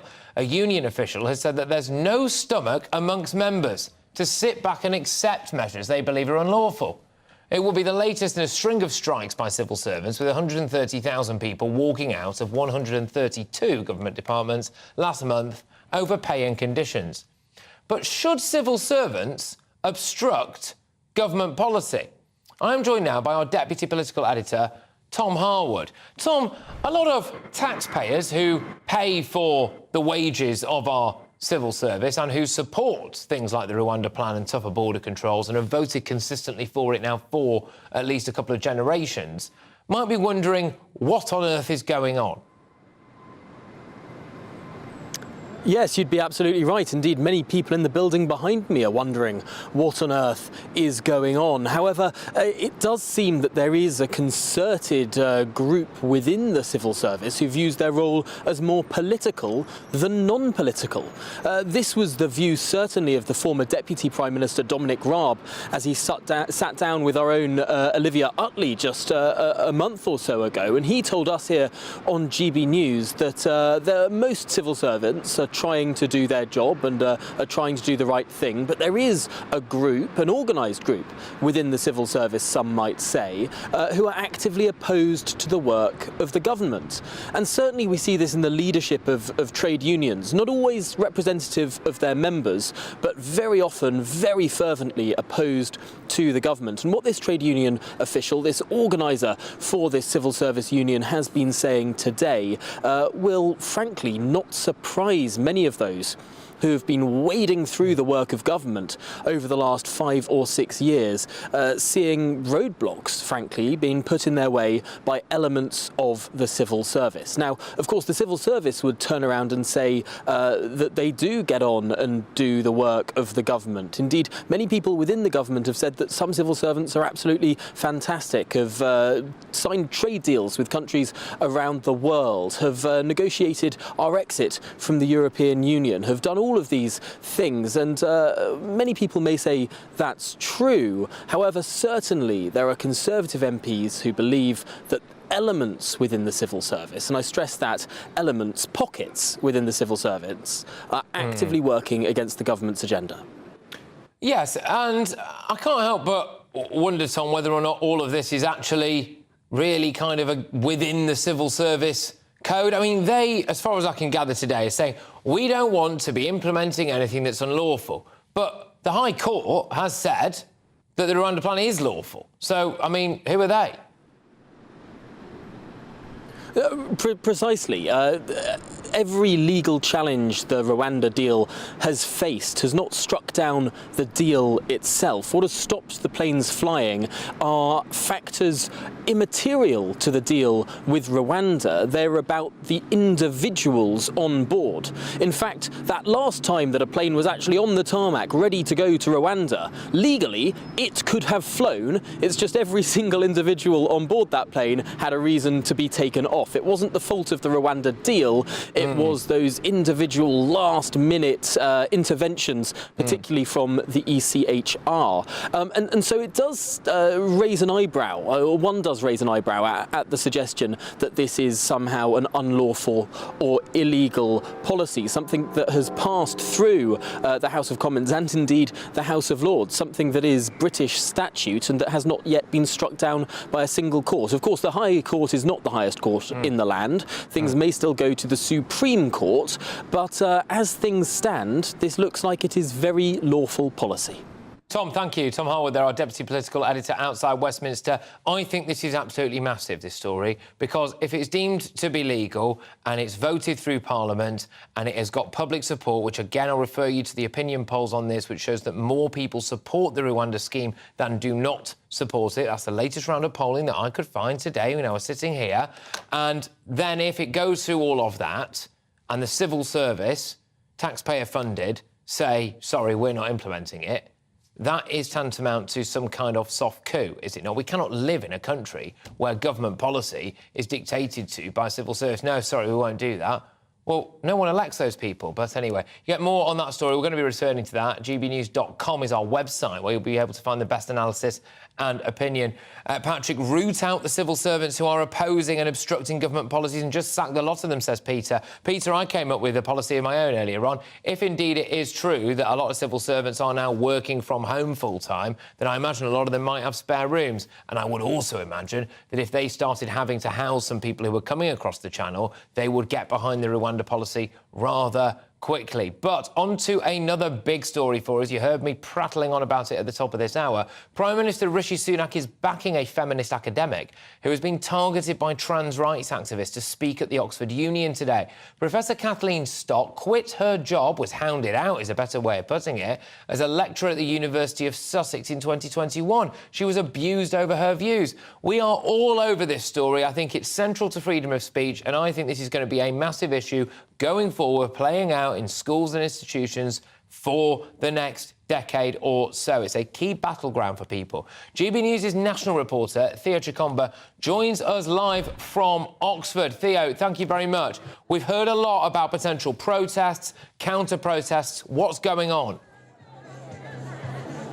Yes, well, good afternoon to you. So throughout the day, there have been some speeches, but now there are some people who are protesting in the heart of Oxford, students, members of the public and others who have travelled from far and beyond this area. Now, what they're protesting about is the particular views that Professor Kathleen Stock has, not necessarily deplatforming her. That's in the words of some of the students we've spoken to here today.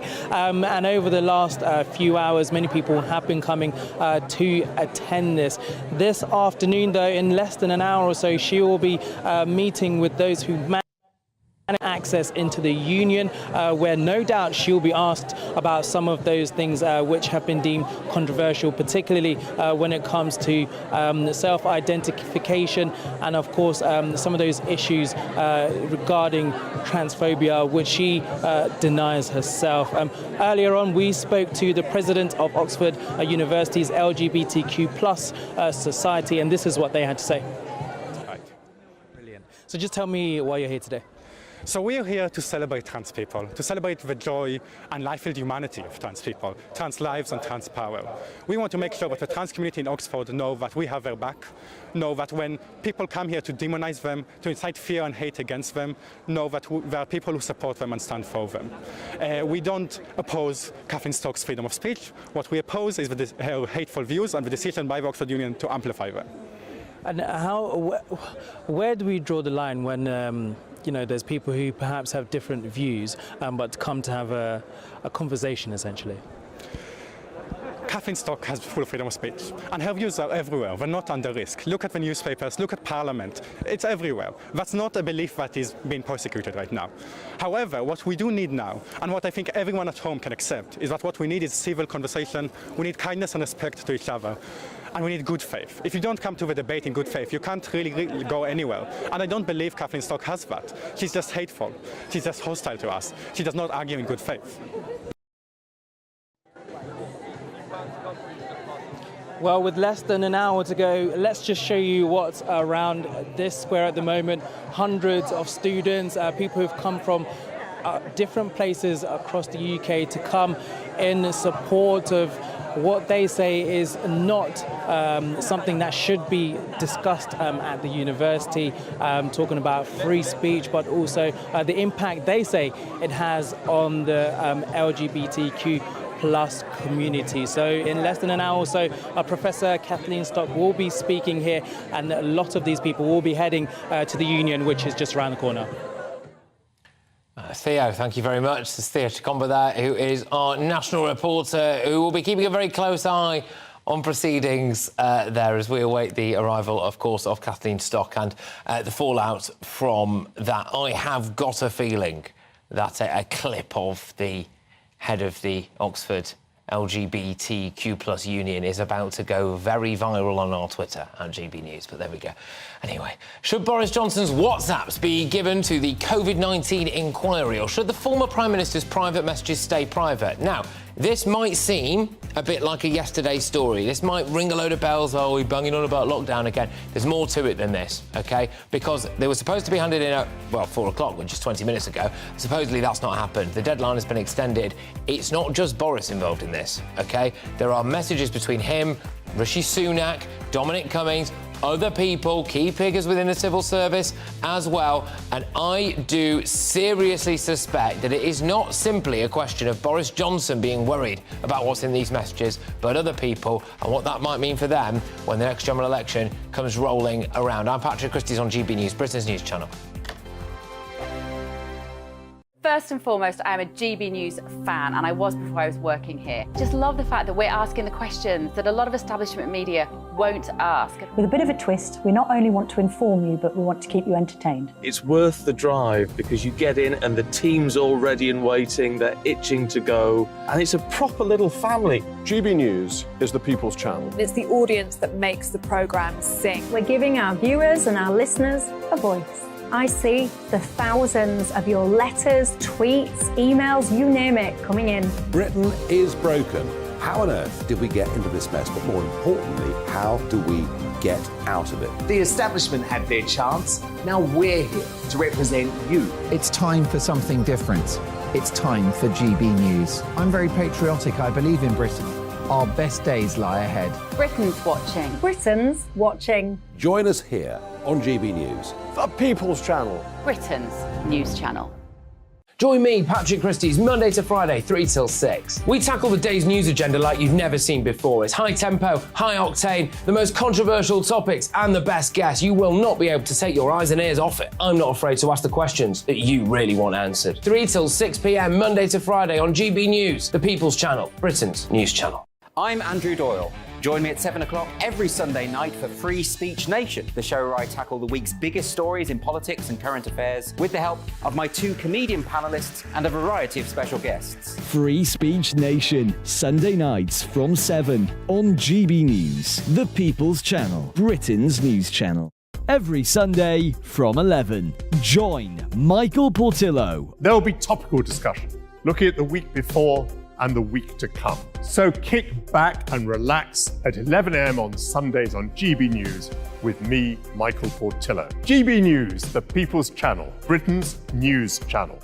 GB News has its own late-night paper preview show, Headliners, where comedians take you through the next day's top news stories. You don't have to bother reading the newspaper, we've got it covered for you. Headliners, every night at 11 p.m. and repeated every morning at 5 a.m. We won't send you to sleep like some of the other paper review shows out there. GB News, the People's Channel, Britain's news channel. Join me, Camilla Tominey, on Sunday mornings from 9:30, taking the politicians to task and breaking out of SW1 to see how their decisions are affecting you across the UK. Bursting the Westminster bubble every Sunday morning, only on GB News, the People's Channel. Britain's watching. Monday to Thursday nights on GB News. At 6, it's Dubes & Co. 7 o'clock, Farage. At 8, join Jacob Rees-Mogg. And at 9, Dan Wootton Tonight, followed by Headliners. On TV, radio and online. This is GB News.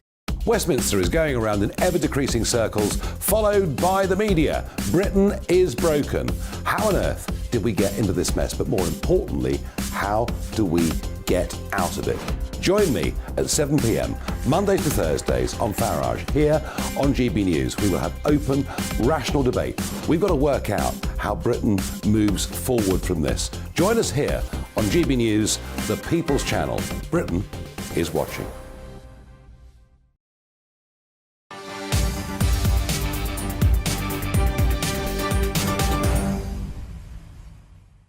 Welcome back. A little later this hour, I will look at the massive Albanian crime wave that is sweeping across the UK. And, of course, we'll be talking about the role of our civil service in blocking the Rwanda plan. The shocking story that highlights the size of the Albanian migrant crime wave, though, that is in the UK.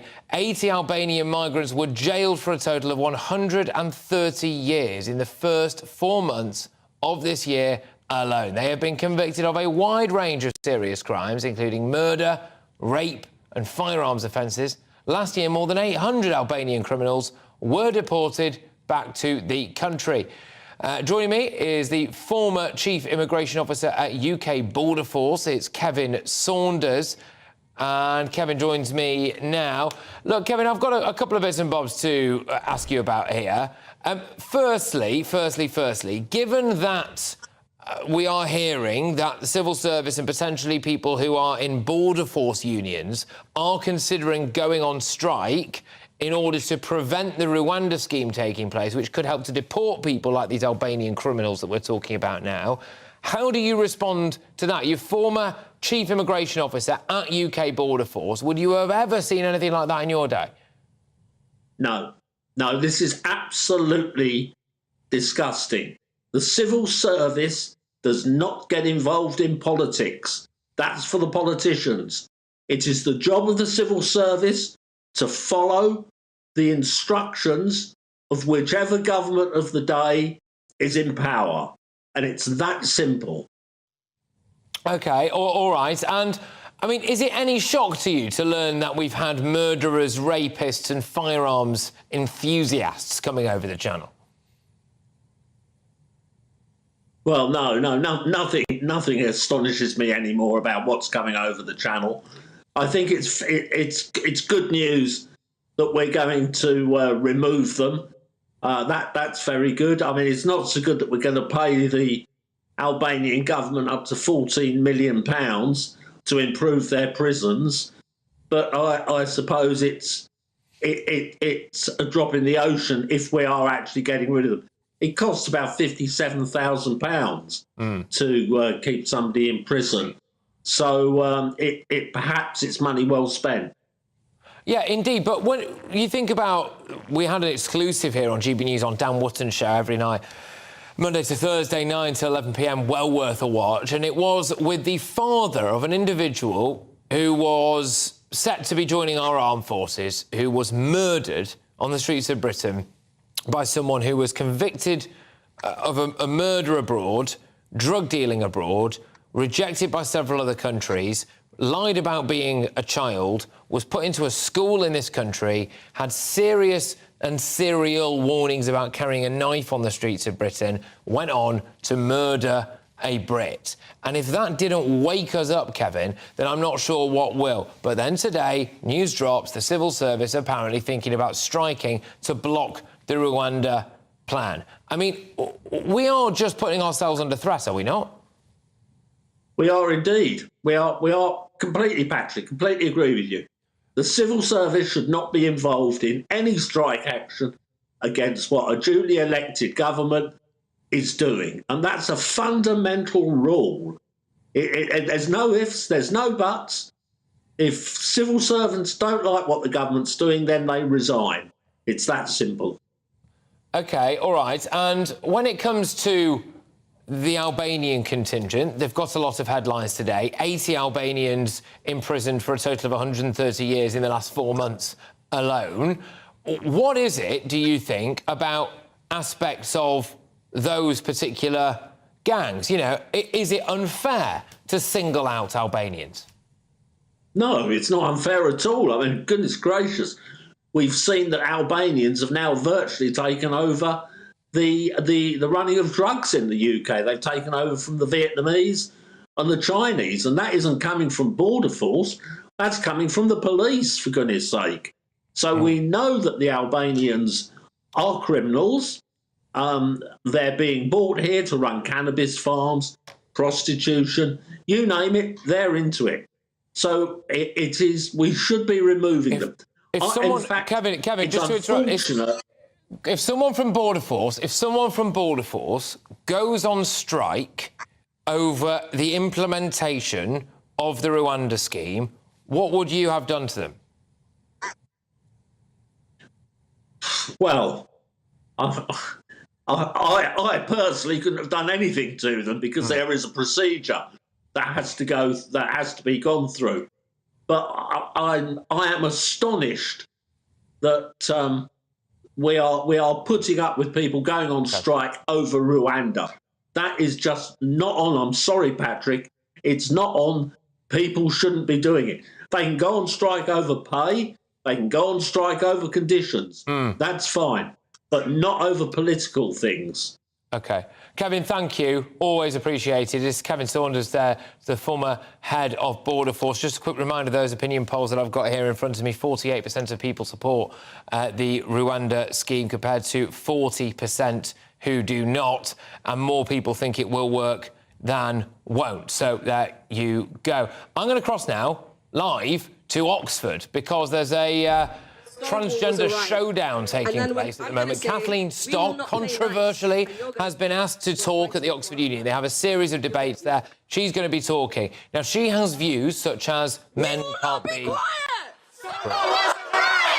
We will not play nice! These are protesters now who don't think that Kathleen Stock should be allowed to talk, as far as we're aware. Let's just listen into some of the shrieking. We will not play nice! We're fighting for our lives! We will not be quiet! Someone wants a riot! We will not play nice! We're fighting for our lives!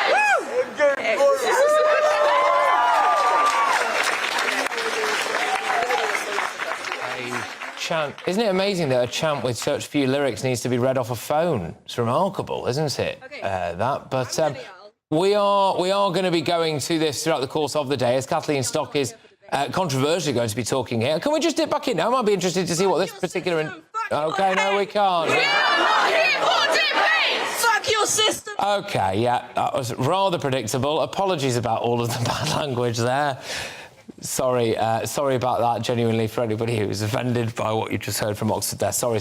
Right, OK, we will not be going back there anytime soon. Of course, we will play you edited versions of what we hear, but they seem like a lovely bunch. Now, there's lots more still to come between now and 5 o'clock, as the fallout from the Philip Schofield scandal keeps on coming. I will ask, did Holly Willoughby really not know that he was in a relationship with a young male colleague? But first, and not before time, it is your headlines with Bethany Elsey.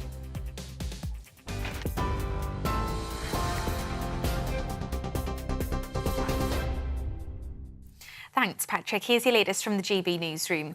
Downing Street has denied claims of a cover-up over the release of former Prime Minister Boris Johnson's WhatsApp messages to the COVID inquiry. The inquiry has now extended the deadline for the government to hand over the unredacted messages to Thursday. The Cabinet Office previously argued the material was irrelevant. But Labour's Deputy Leader Angela Rayner says the delaying tactics show the government has a lot to hide. Russia's president has blamed Ukraine for a rare drone strike on Moscow, saying it was an attempt to scare and provoke him. The Kremlin claims it shot down all 8 drones, which targeted civilian infrastructure, describing the strikes as terrorist activity. Several buildings were damaged and at least 2 people were injured.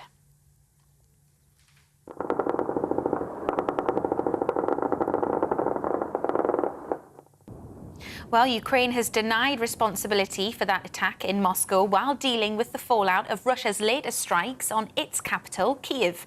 It's the 3rd time Russia's struck the city in 24 hours, with Ukraine's military claiming to have intercepted more than 20 drones. At least 1 person has been killed. And the Prime Minister says plans to restrict the marketing of vapes will prevent what he called the unacceptable targeting of young people. Ministers say they'll close a legal loophole allowing retailers to give free samples to children in England. They'll also consider banning retailers selling nicotine-free vapes to under 18s. And you can get more on all of those stories by visiting our website at gbnews.com. Now it's back to Patrick.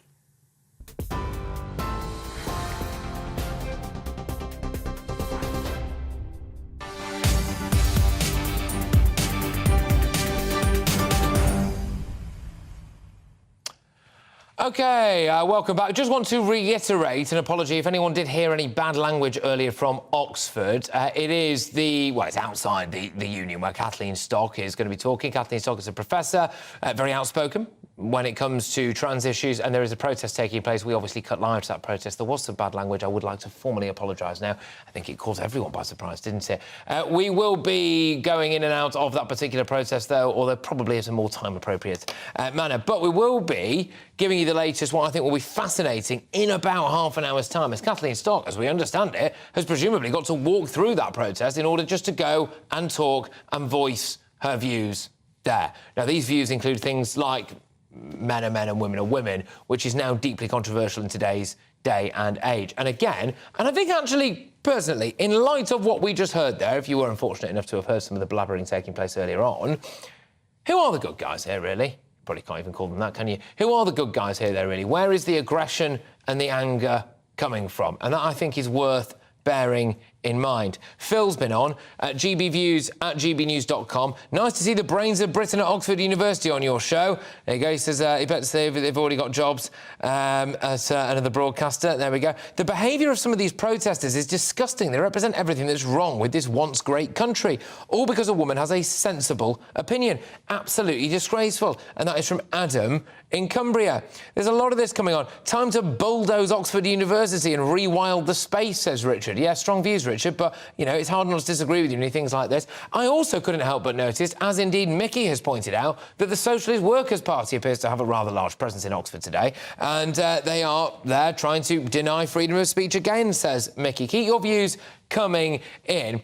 But there is a lot of interest in the inbox for some of our major stories of the day, which centre around the news that the civil service at the Home Office may well go on strike if they are forced to enact the Rwanda policy. That has caused a lot of controversy. A huge amount of people seem to be getting a lot of flack saying, oh, you can't call it the blob, can you? Isn't that just lazy? And I understand what you mean. It seems like one of those terms that's lobbed out there, isn't it? Like drain the swamp. But then you have to look at things in the round. A repeated pattern of leaking, a lot of it false, government ministers being hauled before inquiries, outed, in the case of Dominic Raab as well.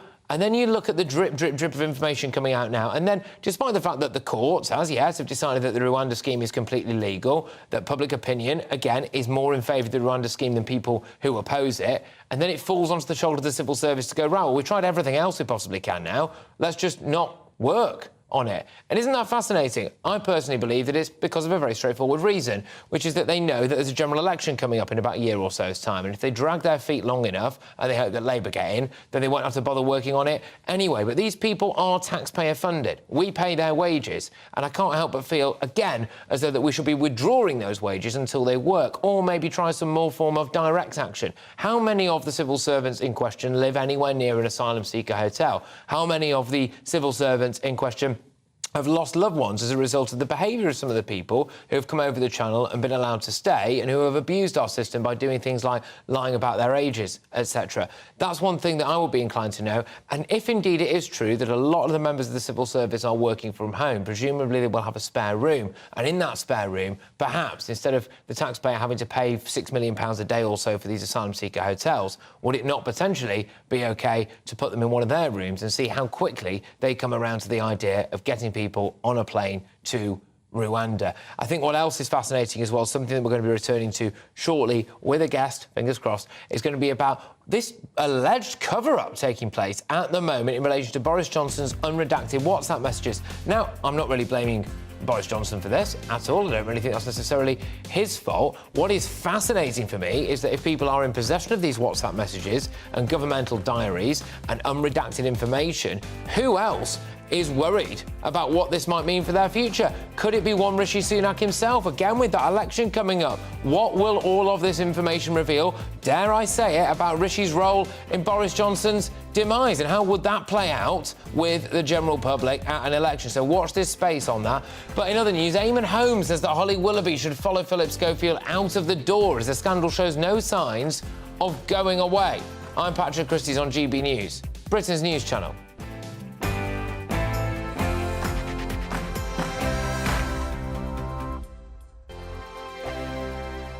It's all about family, being in people's living rooms, all the interaction and getting to know who our viewers and listeners are. When I was young, my dad used to say, no, stop arguing. I wanted an outlet that would enable me to give my opinion. People are going through a really hard time right now, and I know that you don't feel like you're being listened to by the establishment. I came to GB News because it's the People's Channel, and I want the audience to have their say on the events of the day. We're dynamic. We do something different. Democracy shows that the wisdom of the nation is in its people. I get to travel to find out what the story is from a personal perspective. The British people aren't fools. We know when we're not being told the full story. We've got to work out how Britain moves forward from this. It's the best country in the world. The establishment had their chance. Now we're here to represent your views. Britain's watching. Britain's watching. Britain's watching. We're proud to be GB News. The People's Channel. Britain's news channel. I'm Jacob Rees-Mogg, the Member of Parliament for North East Somerset and a former government minister. For years, I've walked the corridors of power in both Westminster and the City of London. We need to have the arguments, the discussions on how we make it better. Crop failures, famine, war, suffering on a scale completely unimaginable. We are putting the cart before the horse. As Charles I said at the scaffold, he was the true defender of liberty. Yeah, I've completely derailed the conversation. Join me Monday to Thursday at 8 p.m. on GB News, Britain's news channel. So Jubes & Co, we tackle the issues of the day with real, robust debate, both sides of the fence, battling it out with me in the middle with my forthright opinions and views. And often really interesting things happen because you start with a position and then by the end of the debate you find actually, well, I might not have thought about that one. What we need in this country is 2 new political parties. You should maybe think about doing a 2024 calendar. I'm Michelle Dewberry and I'm keeping you company right through until 7 o'clock this evening. GB News, the People's Channel, Britain's watching. I'm Mark White. As GB News Home and Security Editor, I cover those key issues that are so important to you. Our authorities, our communities doing all they can to combat violent crime. With the public services under unbearable strain, why are we still failing to control our borders? Defence, the first priority of any government, has been continually hollowed out. Can we trust our politicians to protect the armed forces? Join me, Mark White, on GB News. Monday to Thursday, 9 p.m. till 11 p.m. Join me, Dan Wootton. I'll bring you the sharpest takes and hottest debates. Do you not believe in prison? I don't believe in prisons. I'm completely stunned. I guarantee you there'll be no spin, no bias, no censorship. I actually was personally quite offended by it. And no reason to go to bed. So I guess they've always been quite woke. That's Dan Wootton tonight on TV, radio and online. Monday to Thursday from 9 p.m. till 11 p.m. on GB News. The People's Channel, Britain's news channel. You've probably seen politicians interviewed 1,000 times, but we do it differently. We find out who they really are, we don't shout, we chat, and hopefully we bring a bit of light, not just heat. Did you know Kate Moss? Apparently. Do you have a pair of jeans or a pair of jeans? No, of course I don't. What would I do with them? My friends are like, oh my God, what's she doing now? Join me every Sunday at 6 for Gloria Meets, only on GB News, the People's Channel, Britain's news channel. This is Boston, or at least a part of it anyway. What we voted for has backfired. You don't see many locals about anymore. Do you feel as though you've got what you asked for? No, not at all. From my point of view, yes. From a business point of view. This was to campaign just to get a referendum. Just to get a referendum. We need people like Nigel to grab it, come on, lead the country. They tell us at elections what they want us to hear, but they never actually really mean it. We're proud to be GB News, Britain's news channel.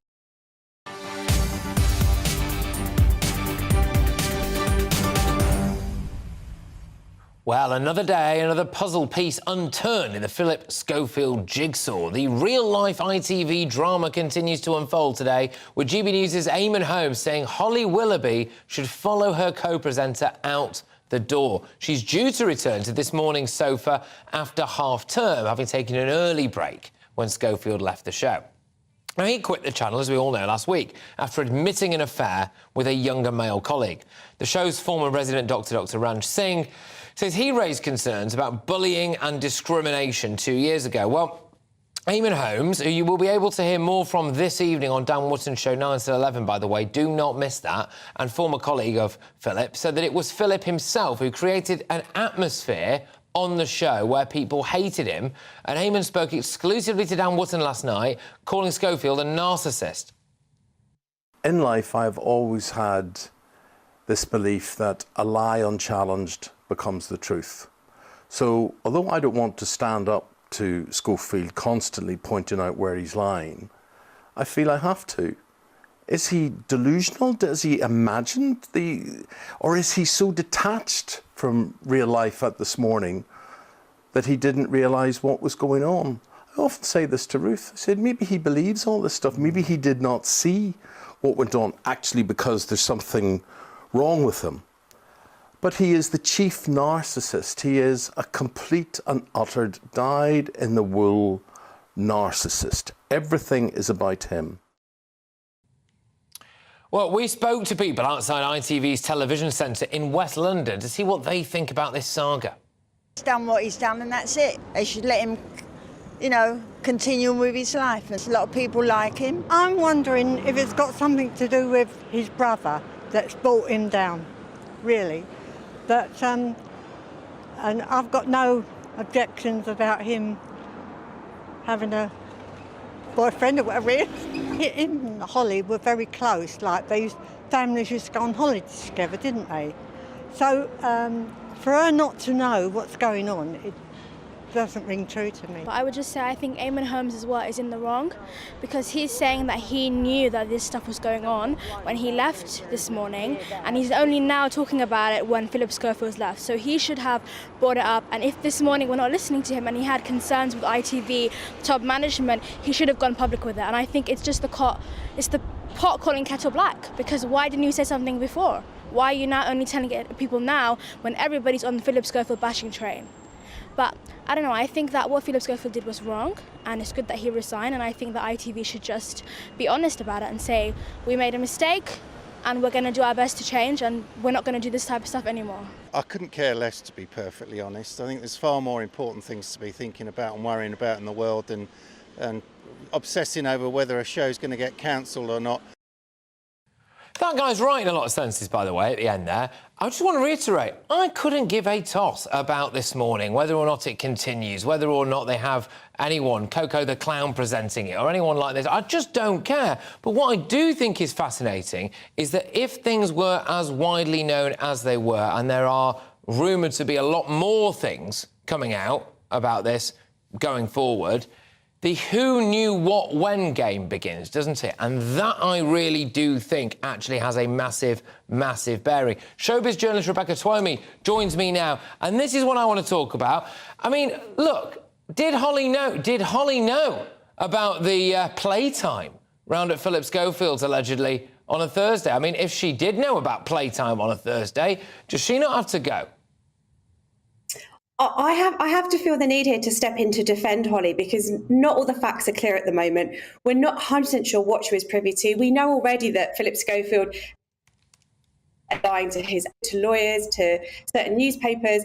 So we know that he has a habit of hiding and concealing the truth. Whether or not he hid that from Holly, we still don't really know. Maybe she was privy to some information. And we also don't know what steps Holly took herself. Was she compliant? Did she enable it? Or did she actually go to her bosses and make a complaint herself? We don't actually know any of the facts. So I don't think it's fair at this point in time to point aim at Holly, when really what we should be looking at is Philip's behaviour, and whether, you know, Philip is the person that he's left the show, but who else was responsible for facilitating this? Because really there were a lot of people who sound like they knew but didn't have the capabilities or, you know, the job security act to actually speak out. You have to remember, this is TV. A lot of people work on short contracts and are freelancers. So were people always able to speak out? And Holly herself as well was probably trying to protect her job. Perhaps she was trying to be a good friend. She didn't know many of the facts. So I think at the moment it does seem quite unfair to target Holly and sort of almost attack Holly for something that we're not really sure about right now, when the main culprit of the behaviour that's, you know, all these accusations are coming in is Mr. Do you honestly Schofield think, himself. though, just seriously, if Holly Willoughby didn't know about it, from what we can gather, she's one of the only people in that building who didn't know about it, and some elements of her job involve interviewing government ministers and potentially even a prime minister, and surely she's not capable of doing that if she can't see what's going on under her nose. Well, I take your point on that, and sort of the responsibility that Holly and Phil have on that show is actually a massive, massive responsibility to people to communicate, particularly in the pandemic, to be communicating vital information to people and to be holding politicians to account as well. But really, I think one of the questions in this situation, and I'm not here to sort of sway one way or the other, but really, does someone's behaviour off screen, if it's legal, does it affect what a broadcaster they are? And it's lots of things, because it's not like Partygate. It's not Boris Johnson who was, you know, making the rest of us stay at home and not hug or see our families while going to have a party. Philip Schofield is just a TV presenter. And if he's having an ill-advised affair that we're aware of at the moment, we don't know what other facts are going to come out and what other reports are going to surface. But does that affect him as a broadcaster? And does it affect Holly as a broadcaster? And if that's the case, really, is it sort of, should we be the jury on that, on Holly's career?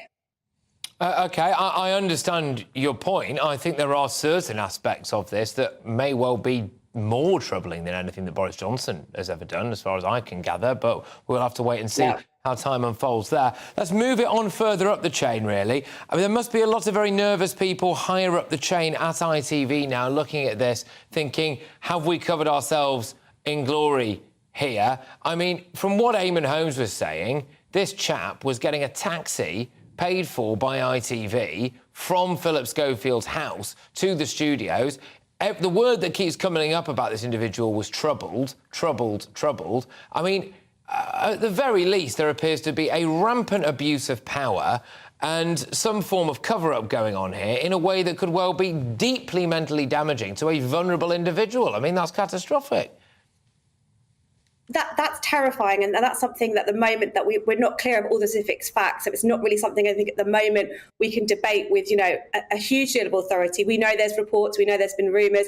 This is something journalists have known about for a long time. There's, it's been going on years, and it's just stuff we haven't been able to report on. But really, when you're talking just then about an abuse of power, that's another very key part of this, because Philip is a much more senior person in a very powerful position, and what's got to come into question here is, did he abuse that position? Because that is something that is immoral, and that's not someone we want on our TV screens delivering vital, important information to us. So the abuse of power is what's really interesting, because there's some conversations as well about, fears higher up that there could potentially be sort of some homophobia around it, if, with Philip's relationship, because, at the time of that relationship, he hadn't actually come out as gay. And if you just think about in the Me Too era, if you flip the dynamic and you think, if this was an older guy, in his 50s, and it was a maybe younger, impressionable female at 18, I think we'd be having a slightly different conversation. It feels that there's so many threads to this story right now where people aren't sure which way they should go, because if Philip and this individual had gone to have a 20-year-long relationship and Philip was out as a gay man, it would feel less sort of clandestine and less sort of uncomfortable. I'd be inclined to agree with you had, in my view, Philip Schofield not used his coming out as a mask for a massive controversy. And do you know the person who I feel most sorry for in all of this? And I did at the time, and I do now. It's his wife and his children. Okay. Because this is absolutely staggering, and she's, from what I can gather, maintained a dignified silence. Look, Rebecca, thank you very much. Always a pleasure. Rebecca Twomey there, showbiz journalist. So an ITV spokesperson said the broadcaster can confirm when rumours of a relationship between Philip Schofield and an employee of ITV first began to circulate in early 2020, ITV investigated. Both parties were questioned and both categorically and repeatedly denied the rumours, as did Philip's then agency, YMU. In addition, ITV spoke to a number of people who worked on This Morning and were not provided with and did not find any evidence of a relationship beyond hearsay and rumour. Philip's statement on Friday reveals that he lied to people at ITV, from senior management to fellow presenters to YMU. It's like the terms and conditions, this, isn't it? To the media and the others over relationship. Right. Good. OK, right. Anyway, OK, so very much a shift in tone now, people. Yesterday, I brought you the huge news that you have raised more than £50,000 for the mental health charity Mind. And can I just say a massive thank you again? This happened live on air. We hit that 50,000 mark. I'm doing it ahead of my appearance on stage with a group of male strippers called the Dream Boys. There's now less than a month to go until the big night on Wednesday, June the 28th. I cannot wait for it to be over. I'm going to get my kit off on stage with the Dream Boys. I'm not a dancer and I haven't got a great body, so it's kind of double humiliating. Also, apparently, there's quite a big GBNews contingent going, so now all of my colleagues get to see it. But so will you, because we will be, of course, videoing it and putting it out on national television. It is not exactly the kind of exposure that I, or indeed I suspect any of my viewers, wanted when it comes to my television career, but you're getting it. And, yeah, thank you. So you can still donate, by the way. I'm doing 3 routines on the night. One of them will be a solo, you lucky people. I met the lads a couple of weeks ago, learnt the moves. I'll be in Bromley in Kent in just under 4 weeks' time, and we are raising money for the mental health charity Mind. At the moment, unfortunately, there's a huge backlog when it comes to people being able to access mental health care on the NHS, although, of course, still do try to get mental health care on the NHS, not discouraging anyone. But services like Mind can bridge that gap and help cut down on waiting times and help people getting the help that they need. And that link is justgiving.com/fundraising/challenge Christys. And since I came off air yesterday, so without me even rattling the can like this, another 3 and a bit grand has been raised, because we've now raised almost £54,000. I reckon we're going to hit 60. Thank you very much. Justgiving.com/fundraising/challenge Christys. Please, please, please, please, please, let's save some lives. But just a little teaser ahead to what I've got coming in the next hour. Trans rights activists are protesting in Oxford right now before Kathleen Stock's giving a speech. Fingers crossed we'll actually be able to go to that at some point. I'm Patrick Christys on GB News, Britain's news channel.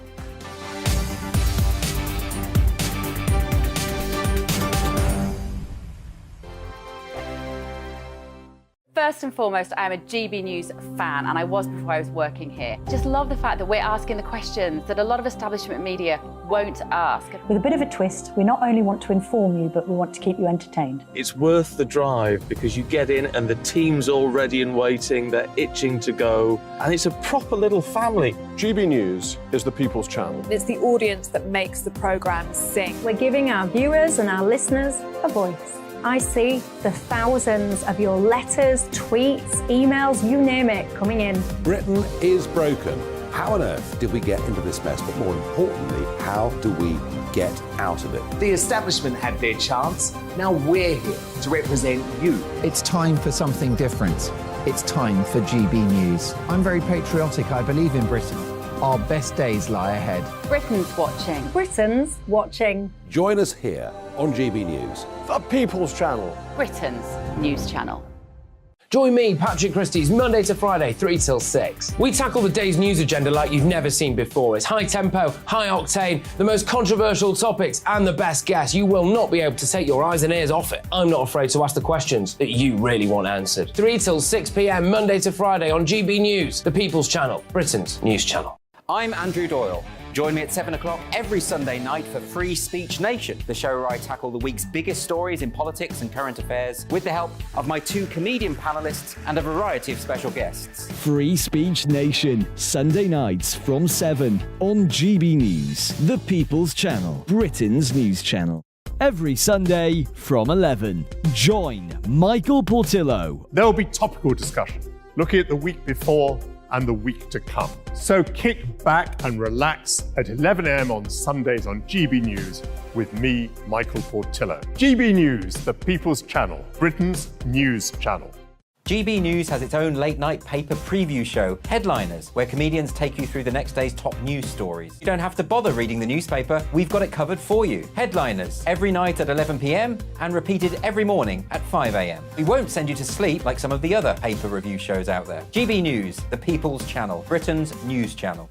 Join me, Camilla Tominey, on Sunday mornings from 9:30, taking the politicians to task and breaking out of SW1 to see how their decisions are affecting you across the UK. Bursting the Westminster bubble every Sunday morning, only on GB News, the People's Channel.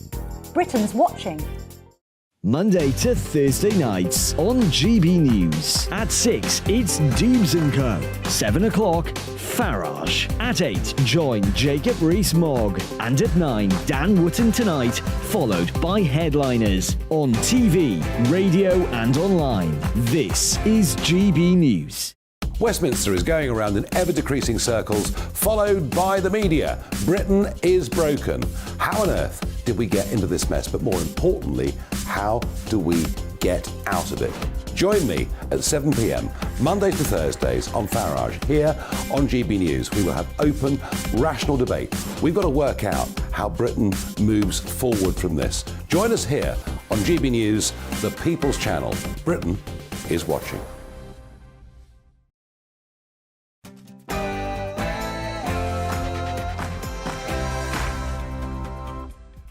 Good evening, it's 5 p.m, it's Patrick Christys, it's GB News, a big hour. Yes, it's all building to this crescendo in Oxford, where there is a big trans showdown going on. Tempers are flaring, protests are in full swing, as Kathleen Stock is due to talk at Oxford. She thinks that women are women and men are men. And you can't go around saying things like that these days, can you? They're up in arms, that lot. Anyway, we're also going to be talking about this. Are the civil service going to go on strike to stop the Rwanda deal? This is absolutely outrageous. Some people are calling this a woke blob coup. In other news, we're going to be talking as well, of course, about the Albanian crime wave that is sweeping the streets of Britain. 80 Albanian criminals jailed in the first 4 months of this year for a total of 130 years for crimes including murder, rape and firearms offences. Gary Lineker doesn't want to talk about that, does he? And finally, we're also going to be mentioning this. WhatsApp Boris. Yes, very strange stuff taking place at the moment. There was a deadline today for unredacted WhatsApp messages between Boris Johnson and around 40 other people to be handed over to the inquiry. As we understand it, that deadline was missed. Why? I suspect it's not just Boris Johnson who's worried about all of this. What really is going on behind the scenes in Downing Street? Patrick Christys on GB News.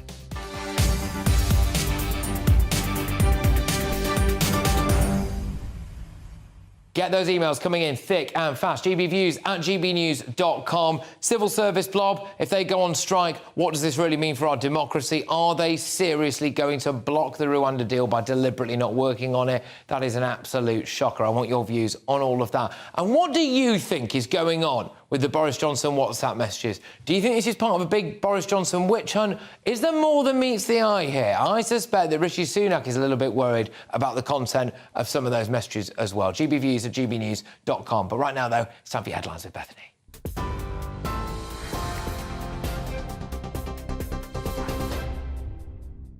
Patrick, thank you. Good evening. Here's your top stories from the GB newsroom at 5 o'clock. Downing Street has denied claims of a cover-up over the release of former Prime Minister Boris Johnson's WhatsApp messages to the COVID inquiry. The inquiry has now extended the deadline for the government to hand over the unredacted messages to Thursday. The Cabinet Office previously argued the material was irrelevant. But Labour's Deputy Leader Angela Rayner says the delaying tactics show the government has a lot to hide, while the Prime Minister has defended their approach. Government's handed over tens and tens of thousands of documents in a spirit of candour and transparency, because it is important that we learn the lessons of COVID. With regard to the particular question at the moment, we're carefully considering next steps, but the government is confident in its position. Meanwhile, Rishi Sunak will meet with President Joe Biden in Washington next week to discuss trade, climate action and the war in Ukraine. Downing Street says the UK is not pursuing a full trade agreement with the US. Russia's president has blamed Ukraine for a rare drone strike on Moscow, saying it was an attempt to scare and provoke him. The Kremlin claims it shot down all 8 drones which targeted civilian infrastructure, describing the strikes as terrorist activity. Several buildings were damaged and at least 2 people were injured. While speaking in Estonia ahead of a NATO meeting, the Foreign Secretary James Cleverly has supported Ukraine's right to defend itself. That Ukraine does have the legitimate right to defend itself. It has the legitimate right to do so within its own borders, of course, but it does also have the right to project force beyond its borders to undermine Russia's ability to project force into Ukraine itself. Well, Ukraine has denied responsibility for the attack in Moscow while dealing with the fallout of Russia's latest strikes on its capital, Kyiv.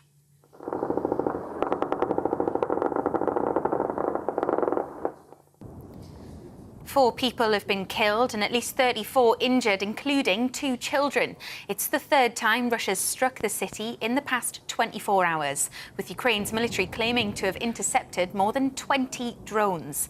The former president of Ukraine, Petro Poroshenko, told GB News the country's counter-offensive will begin within days.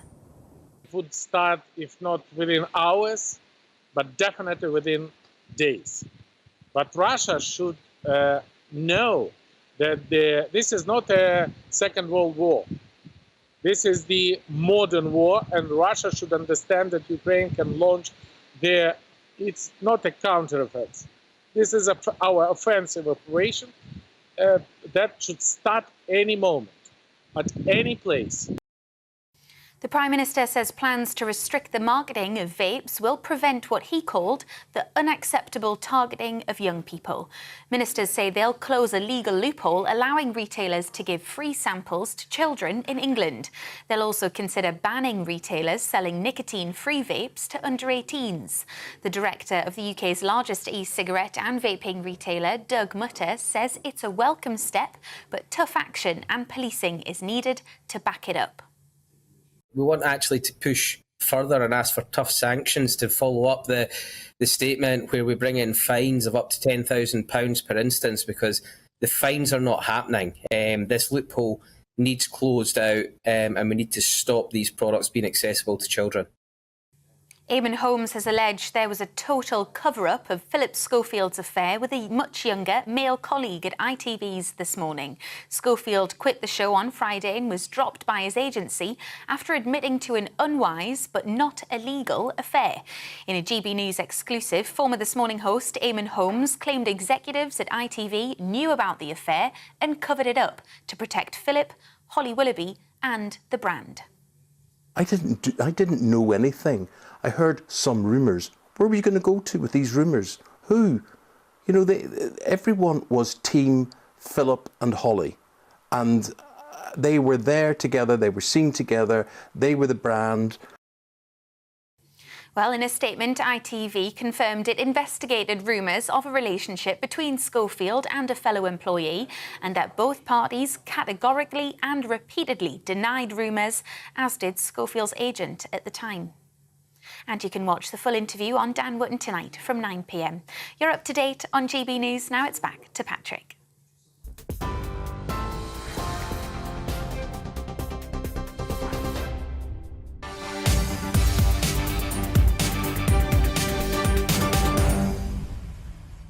Welcome back. Now, Prime Minister Rishi Sunak is backing a feminist academic who has been targeted by trans rights activists to speak at the Oxford Union today. We've been building up to this throughout the course of the show. Professor Kathleen Stock quit her job as a lecturer at the University of Sussex in 2021 after she was abused over her views, OK? So this is proved to be a deeply controversial discussion that's about to take place in Oxford. There have been protests taking place. We threw to those a little bit earlier on. My apologies that we are unable to bring you more of what was being said there, but that was just because everyone was swearing all the time, and unfortunately this is a family show, believe it or not. So GB News' national reporter Theo Chikomba joins us live from Oxford, where hopefully there's no swearing. Theo, thank you. What's the latest where you are?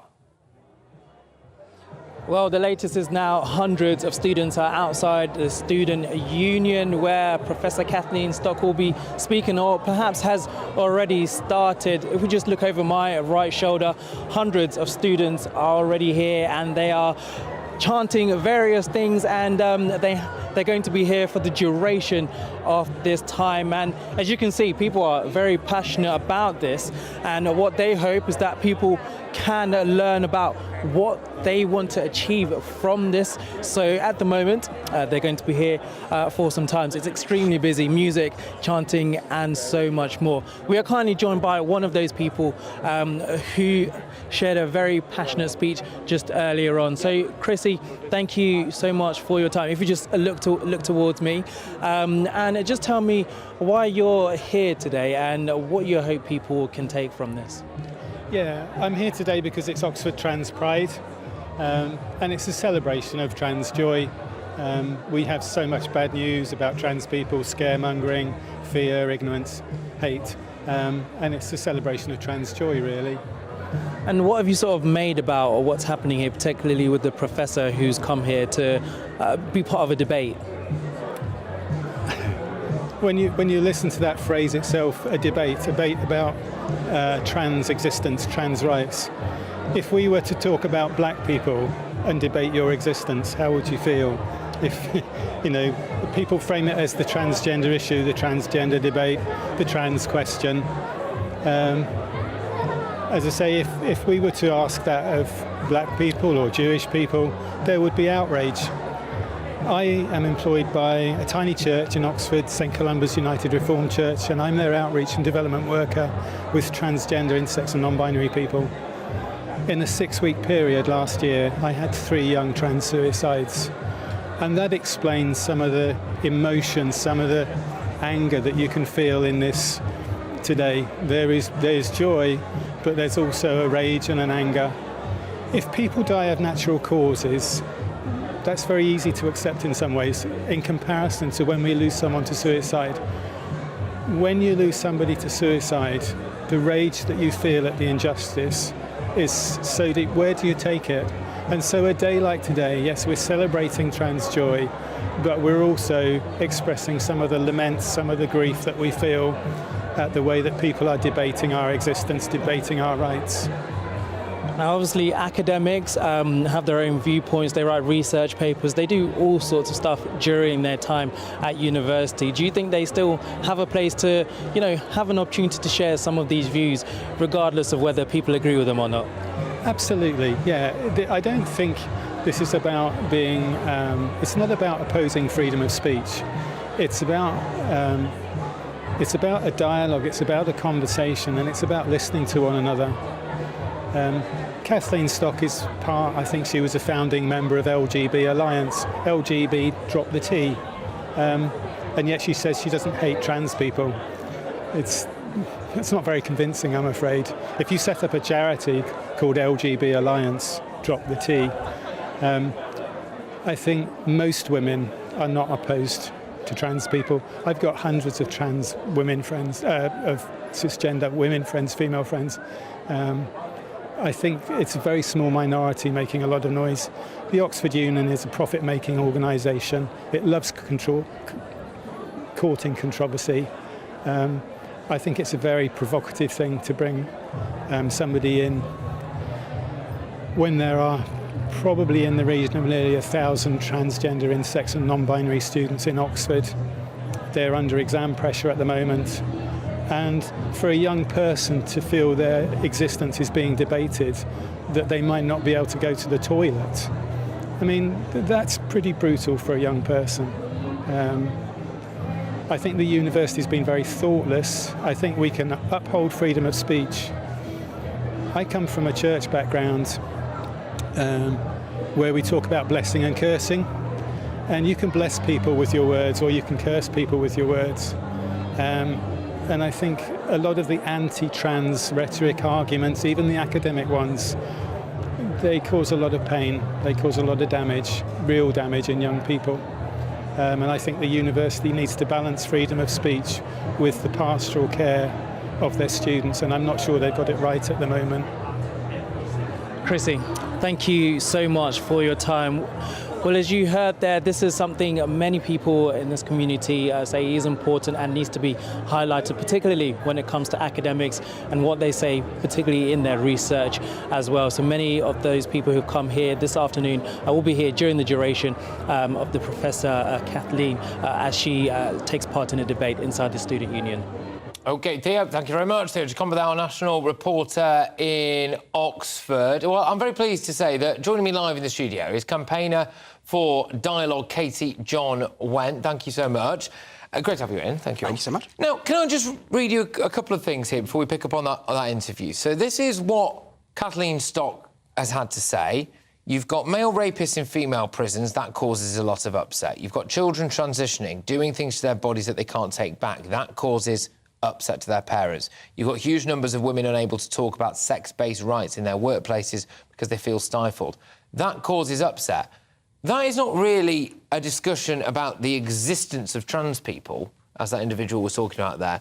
That's more about women's safety and children's safety, is it not? Yes, and those are all legitimate concerns, and those are sex-based concerns. And Kathleen herself has said she's not trying to kind of erase trans people. I've spoken to her already this morning, and she gendered me as she. I didn't actually request any particular pronouns, but she was very courteous, and I think it's entirely possible to have a discussion about things and still be concerned about safety. Same with sport. Be concerned about fairness in sport. Be concerned about safety in prisons and women's spaces and the protection of children. And then you have to overlay, and now how does gender intersect with that? When I look at the absolute hysteria that's come out off the back of people like J.K. Rowling, for example, saying things like, I would gladly and vocally assert the rights of trans people to live their lives free from fear, violence, harassment or any discrimination, etc., etc., etc. It basically goes on to say that she would even march with them if indeed she felt that they were being discriminated against. But fundamentally, she believes that her life has been shaped by being born female. And the backlash of that was that she's a transphobe, she's a TERF, she's a Nazi, she's got death threats. And then, forgive me, but I don't see the hyperbole on the other side where people who basically shout similar stuff at trans people. I mean, am I missing something here? Is it? I think if I occupy kind of the centre ground of dialogue and of debate around this, and being one of the rare people who are willing to debate, because 5 years back, many on the trans organisational side said #no debate. Our rights are not up for discussion, and as the contributor there from Oxford was saying, hey, you wouldn't have a debate about black people's rights to exist. But obviously we do exist as trans people, we already exist. So in that respect, there isn't a debate about our existence. There is a debate about our intersection with the rights and spaces of society. Yes. And that's what's got to happen. But I mean, if you go back to J.K. Rowling and what she said, and other people over the last, say, 3 to 5 years, you will find they made what I would call, you know, reasonable questions. But because, and this is where I put my hand in the air, not necessarily me, but I do think people on my side, and anyway, people who are trans, we kind of came down hard on even those questions. And instead of giving them the space to say, you know what, how would this work out? Why is it like this in prison? How do we negotiate space in society? The way we kind of came down hard on J.K. Rowling and others meant, and then ding, ding, after that first round of fighting, they come out double down, twice as hard. Not you, obviously, but then people went in straight away with death threats and all of this stuff. And, well, there's no discussion there. And I think that's what a lot of people are concerned about. Can I ask a question now about mental health? We heard from Chrissy there saying they had to deal with a few recent trans suicides. And this is one of the big things that usually comes out. And it is used as an example often of how trans people are discriminated against or abused and then their lives are tragically ended too soon.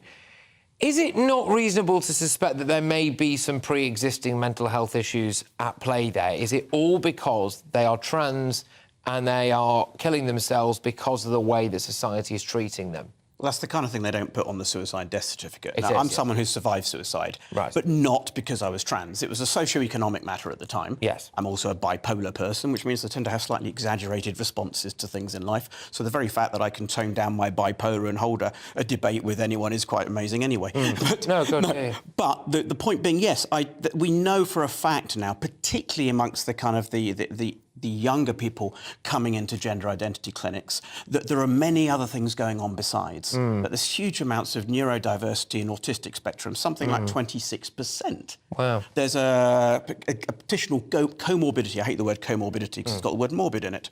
But the additional kind of basket of other things going on includes mental health, includes neurodiversity, includes challenges and questions over everything from sexuality to faith. And what I think is a dilemma is we don't have a safe space to question things. There isn't the same level of psychiatric, psychological and therapeutic support to question that I had when I came out 17 years ago. Are you going to get hate from the trans community for saying this? Yes.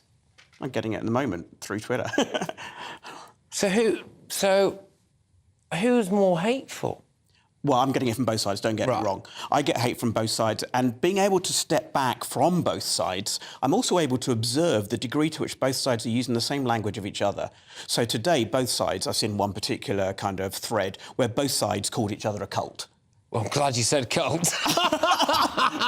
I'm glad I enunciated that correctly. I don't need another one. Good grief. OK, all right. Go back over my bloopers reel. I haven't said that one yet. It's the first time for everything. All right. But also, both sides have called each other Nazis. Both sides have called each other fascists. Yeah. Both sides have called each other narrow-minded. OK. You know, and both sides have called each other extreme right-wing, when actually the majority of the debate in the UK, at least, is actually on the left. I think in America it's slightly different. There's a lot more coming from the conservative Christian right. In the UK, the majority of the people discussing it are mostly Labour voters. You know, other voters probably don't care because we're tearing ourselves apart over it. Yeah, indeed. Look, thank you very, very much. I found this enlightening and enjoyable. I really appreciate your time, appreciate you coming in. Hopefully we'll chat again very, very soon. As Katie John went there, who's a campaigner for dialogue. And this is, of course, of this big controversial event taking place in Oxford at the moment, where Kathleen Stock, Professor Kathleen Stock, is talking, possibly right now, actually. And this has been seen protests on both sides of the events. But in other news, civil servants could go on strike if they are forced to implement the government's Rwanda plan. Who do they think they are? And also, who better to talk to this about than the man you are going to see on your screens in a matter of moments? It's Jacob Rees-Mogg. I'm Patrick Christys on GB News, Britain's news channel. It's all about family, being in people's living rooms, all the interaction and getting to know who our viewers and listeners are. When I was young, my dad used to say, no, stop arguing. I wanted an outlet that would enable me to give my opinion. People are going through a really hard time right now, and I know that you don't feel like you're being listened to by the establishment. I came to GB News because it's the People's Channel, and I want the audience to have their say on the events of the day. We're dynamic. We do something different. Democracy shows that the wisdom of the nation is in its people. I get to travel to find out what the story is from a personal perspective. The British people aren't fools. We know when we're not being told the full story. We've got to work out how Britain moves forward from this. It's the best country in the world. The establishment had their chance. Now we're here to represent your views. Britain's watching. Britain's watching. Britain's watching. We're proud to be GB News, the People's Channel, Britain's news channel. I'm Jacob Rees-Mogg, the Member of Parliament for North East Somerset and a former government minister. For years, I've walked the corridors of power in both Westminster and the City of London. We need to have the arguments, the discussions on how we make it better. Crop failures, famine, war, suffering on a scale completely unimaginable. We are putting the cart before the horse. As Charles I said at the scaffold, he was the true defender of liberty. Yeah, I've completely derailed the conversation. Join me Monday to Thursday at 8 p.m. on GB News, Britain's news channel. So Jubes and Co, we tackle the issues of the day with real, robust debate, both sides of the fence, battling it out with me in the middle with my forthright opinions and views. And often really interesting things happen because you start with a position and then by the end of the debate you find actually, well, I might not have thought about that one. What we need in this country is 2 new political budgets. You should maybe think about doing a 2024 calendar. I'm Michelle Dewberry and I'm keeping you company right through until 7 o'clock this evening. GB News, the People's Channel, Britain's watching. I'm Mark White. As GB News Home and Security Editor, I cover those key issues that are so important to you. Our authorities, our communities doing all they can to combat violent crime. With the public services under unbearable strain, why are we still failing to control our borders? Defence, the first priority of any government, has been continually hollowed out. Can we trust our politicians to protect the armed forces? Join me, Mark White, on GB News. Monday to Thursday, 9 p.m. till 11 p.m. Join me, Dan Wootton. I'll bring you the sharpest takes and hottest debates. Do you not believe in prisons? I don't believe in prisons. I'm completely stunned. I guarantee you there'll be no spin, no bias, no censorship. I actually was personally quite offended by it. And no reason to go to bed. So I guess they've always been quite woke. That's Dan Wootton tonight on TV, radio and online. Monday to Thursday from 9 p.m. till 11 p.m. on GB News. The People's Channel, Britain's news channel. You've probably seen politicians interviewed 1,000 times, but we do it differently. We find out who they really are, we don't shout, we chat, and hopefully we bring a bit of light, not just heat. Did you know Kate Moss? Apparently. Do you have a pair of jeans or a pair of jeans? No, of course I don't. What would I do with them? My friends are like, oh my God, what's she doing now? Join me every Sunday at 6 for Gloria Meets, only on GB News, the People's Channel, Britain's news channel.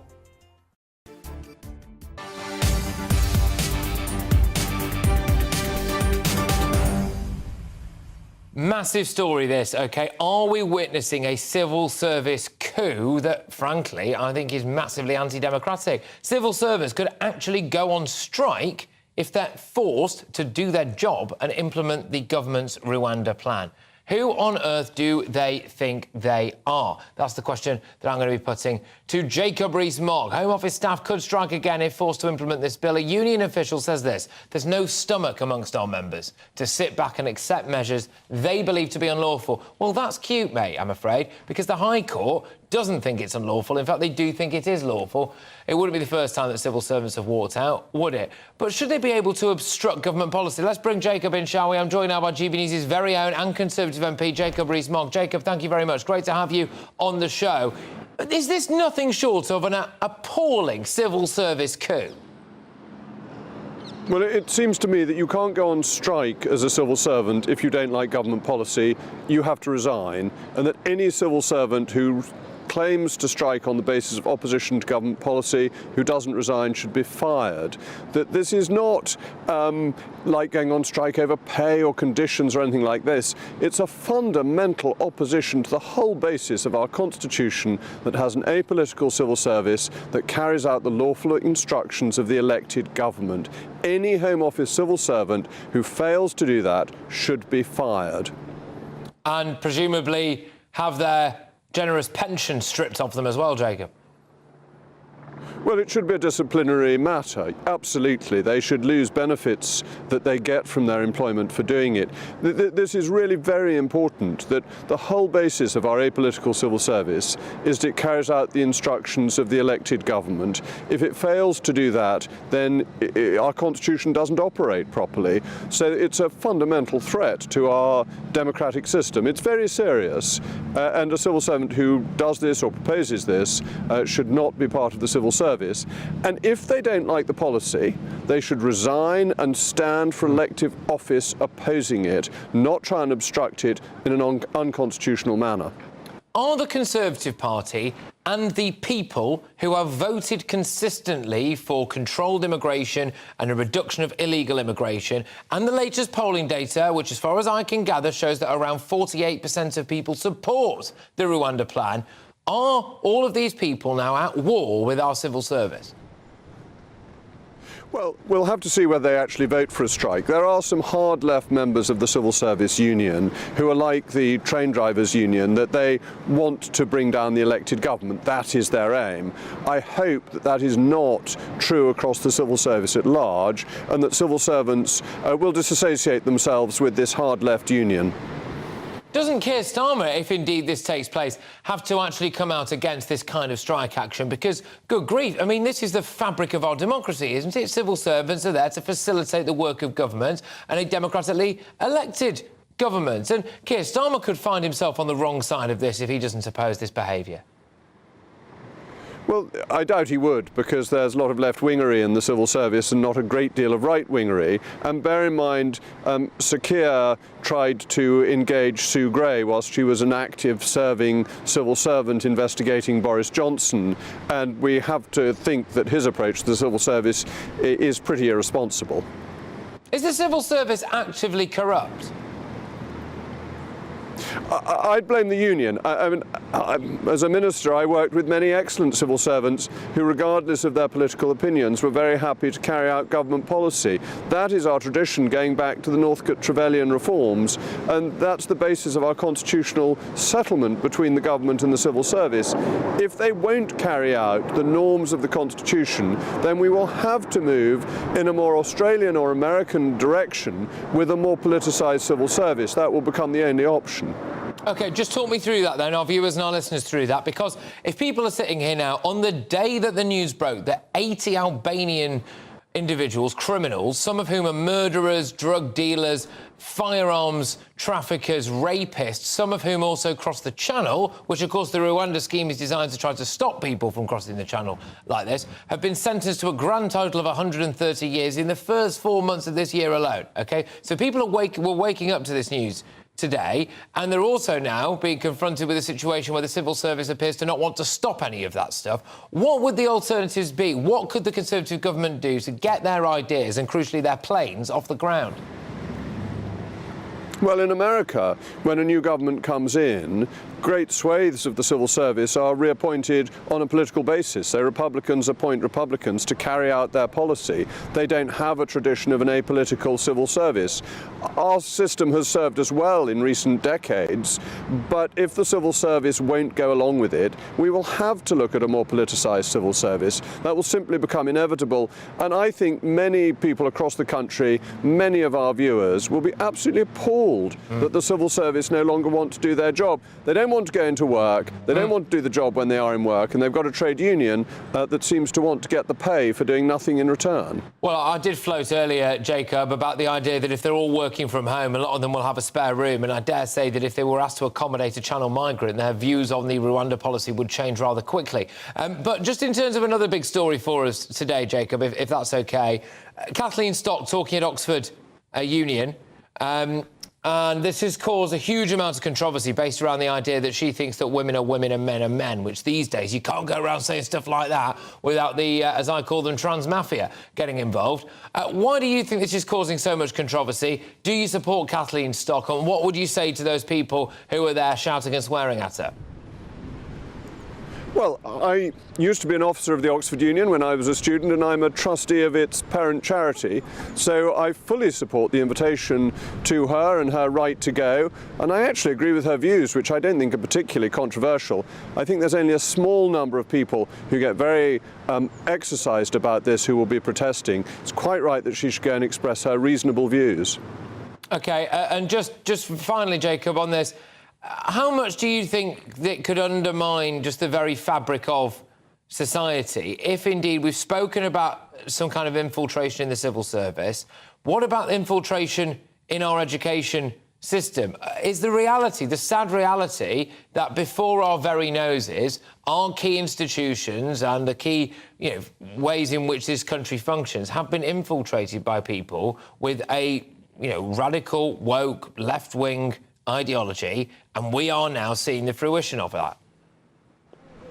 Actually, I think we can be a bit more cheerful. That Oxford University has behaved very well over this, has supported free speech, has a large number of people at the university have spoken out in favour of Ms Stock actually going to give her talk. There are a few random ne'er-do-wells at the Oxford University Student Union, which is a very second-rate body that nobody takes much notice of, that have been complaining. But other than that, it's been actually a victory for freedom of speech. So have some confidence in at least some of our institutions. They're not all rotten. I will do. And sorry, Jacob, I just reminded of this. Any update as to what on earth is going on with Boris Johnson and the WhatsApp messages and them not being sent through and all of this? Do you know what's happening there?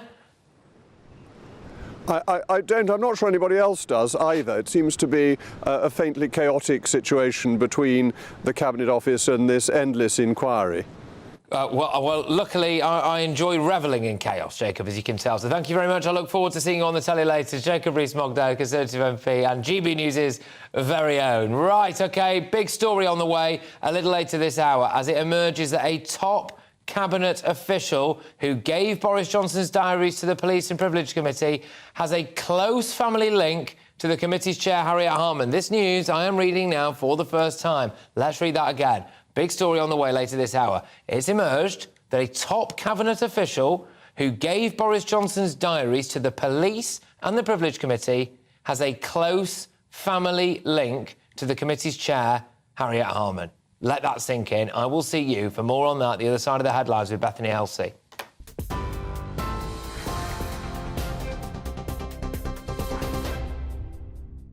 Patrick, thank you. Here's your latest from the GB newsroom at 5:30. Downing Street has denied claims of a cover-up over the release of former Prime Minister Boris Johnson's WhatsApp messages to the COVID inquiry. The inquiry has now extended the deadline for the government to hand over the unredacted messages to Thursday. The Cabinet Office previously argued the material was irrelevant, but Labour's Deputy Leader Angela Rayner says the delaying tactics show the government has a lot to hide.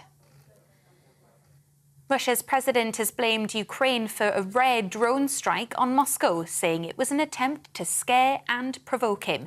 The Kremlin claims it shot down all 8 drones, which targeted civilian infrastructure, describing the strikes as terrorist activity. Several buildings were damaged and at least 2 people were injured. The Foreign Secretary says Ukraine has the right to project force beyond its own borders.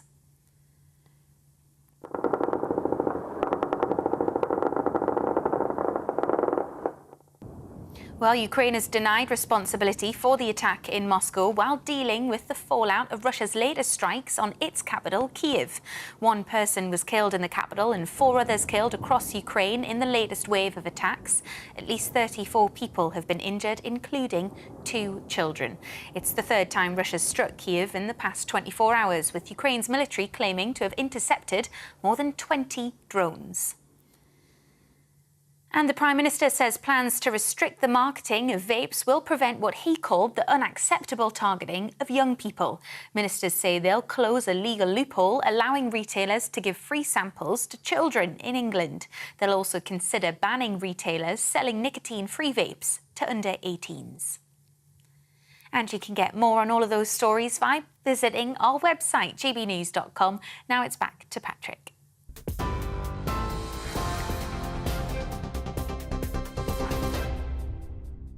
Direct Bullion sponsors the Finance Report on GB News for gold and silver investment.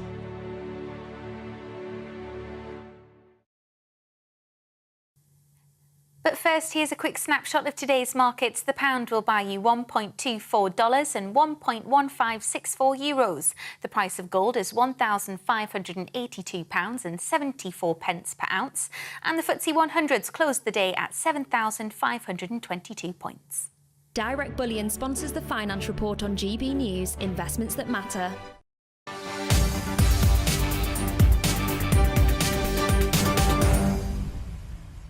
Yes, look, just a reminder of what I informed you of before we heard from Bethany there, which is an astonishing revelation, if true. We'll be getting to grips with it with the chap who actually got hold of this exclusive, Christine Cowgie from The Express, in just a matter of moments, which apparently is that the individual who handed Boris Johnson's personal diaries over to the police and to the Cabinet Office is indeed close friends with Harriet Harman.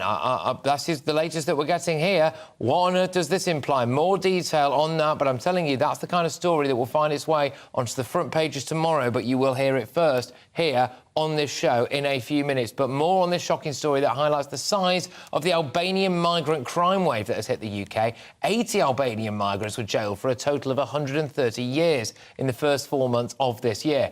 They've been convicted, of a wide range of serious crimes, and these crimes, brace yourselves, include murder, rape and firearms offences. Last year, more than 800 Albanian criminals were deported back to the country. I am joined now by the chairman of Migration Watch UK, Al Mehmet. Al, people will hide behind this idea now that we've slapped a load of posters up in Albanian saying don't come to the UK. We've started deporting some people, and the number of Albanians coming across the channel is significantly reduced, and they've been replaced by people from places like India. Well, that would be fine if the problem wasn't already here, Al.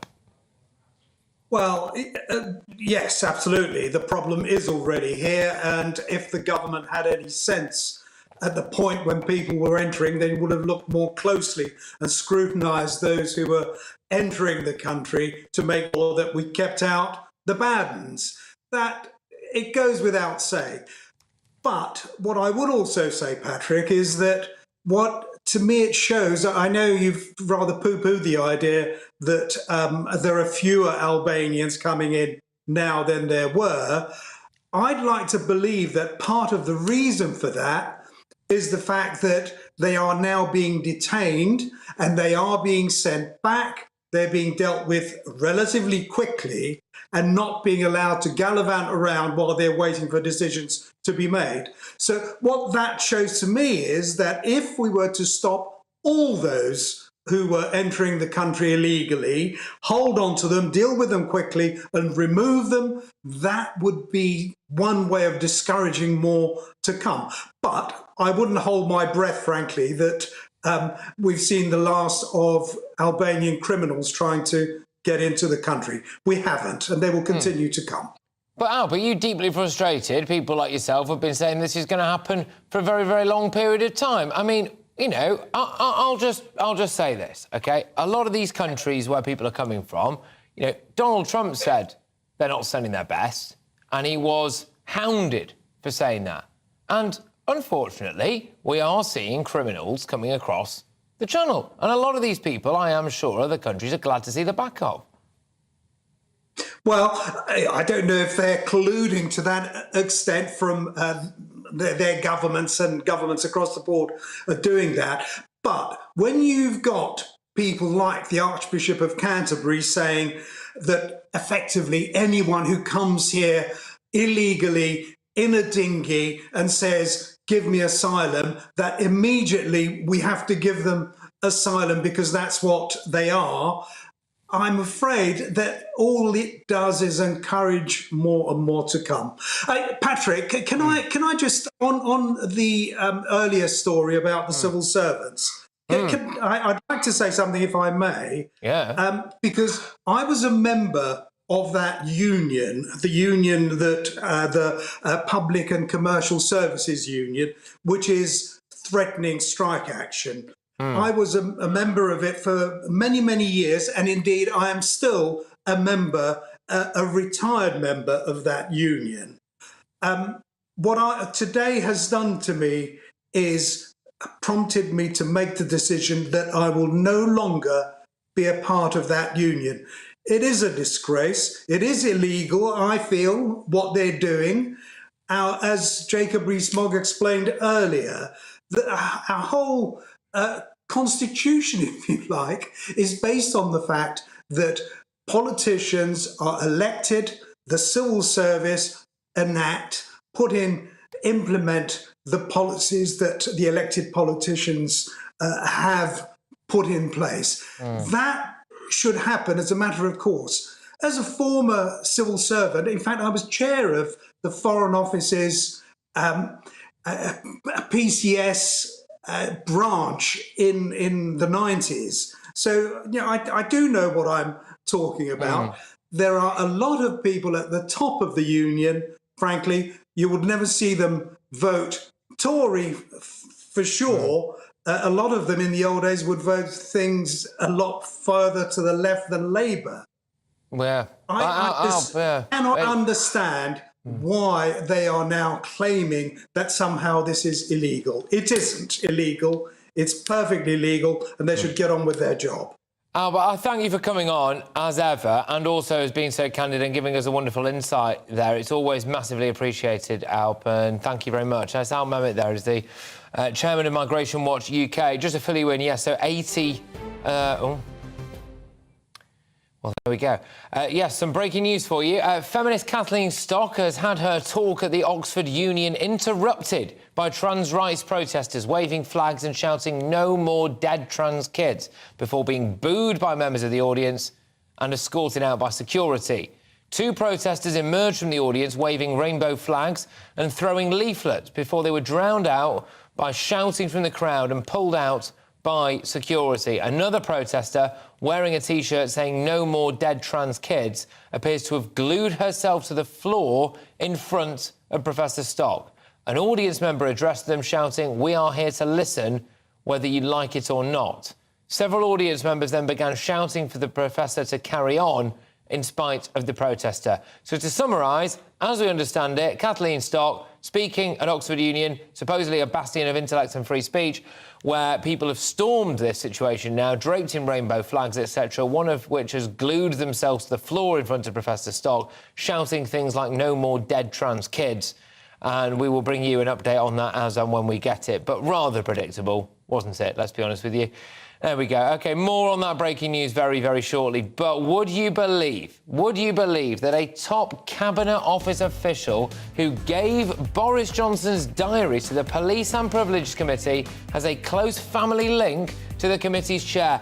Goodness gracious me, when will it end? Today, the civil service talk about going on strike, that they want to block the Rwanda deal. We've had the civil service trying to oust government ministers, successfully ousting government ministers, leaking things to the press left, right and centre. It's absolutely unbelievable. And now it appears that there's an individual who's got a link to the committee's chair, a family link to the committee's chair, who is handing over Boris Johnson's most deeply personal information to that committee. I'm sorry, but there is something very, very dark and sinister going on right now in Britain. And I want to get to the bottom of it. It's Patrick Christys on GB News, Britain's news channel. First and foremost, I'm a GB News fan, and I was before I was working here. Just love the fact that we're asking the questions that a lot of establishment media won't ask. With a bit of a twist, we not only want to inform you, but we want to keep you entertained. It's worth the drive because you get in and the team's all ready and waiting, they're itching to go, and it's a proper little family. GB News is the People's Channel. It's the audience that makes the programme sing. We're giving our viewers and our listeners a voice. I see the thousands of your letters, tweets, emails, you name it, coming in. Britain is broken. How on earth did we get into this mess? But more importantly, how do we get out of it? The establishment had their chance. Now we're here to represent you. It's time for something different. It's time for GB News. I'm very patriotic. I believe in Britain. Our best days lie ahead. Britain's watching. Britain's watching. Join us here on GB News. The People's Channel. Britain's news channel. Join me, Patrick Christys, Monday to Friday, 3 till 6. We tackle the day's news agenda like you've never seen before. It's high tempo, high octane, the most controversial topics and the best guests. You will not be able to take your eyes and ears off it. I'm not afraid to ask the questions that you really want answered. 3 till 6 p.m, Monday to Friday on GB News, the People's Channel, Britain's news channel. I'm Andrew Doyle. Join me at 7 o'clock every Sunday night for Free Speech Nation, the show where I tackle the week's biggest stories in politics and current affairs with the help of my two comedian panellists and a variety of special guests. Free Speech Nation, Sunday nights from 7 on GB News, the People's Channel, Britain's news channel. Every Sunday from 11. Join Michael Portillo. There'll be topical discussion, looking at the week before and the week to come. So kick back and relax at 11 a.m. on Sundays on GB News with me, Michael Portillo. GB News, the People's Channel, Britain's news channel. GB News has its own late-night paper preview show, Headliners, where comedians take you through the next day's top news stories. You don't have to bother reading the newspaper, we've got it covered for you. Headliners, every night at 11 p.m. and repeated every morning at 5 a.m. We won't send you to sleep like some of the other paper review shows out there. GB News, the People's Channel, Britain's news channel. Join me, Camilla Tominey, on Sunday mornings from 9:30, taking the politicians to task and breaking out of SW1 to see how their decisions are affecting you across the UK. Bursting the Westminster bubble every Sunday morning, only on GB News, the People's Channel. Britain's watching. Monday to Thursday nights on GB News. At 6, it's Dubes & Co. 7 o'clock, Farage. At 8, join Jacob Rees-Mogg. And at 9, Dan Wootton Tonight, followed by Headliners. On TV, radio and online. This is GB News. Westminster is going around in ever-decreasing circles, followed by the media. Britain is broken. How on earth did we get into this mess? But more importantly, how do we get out of it? Join me at 7 p.m, Mondays to Thursdays on Farage. Here on GB News, we will have open, rational debate. We've got to work out how Britain moves forward from this. Join us here on GB News, the People's Channel. Britain is watching.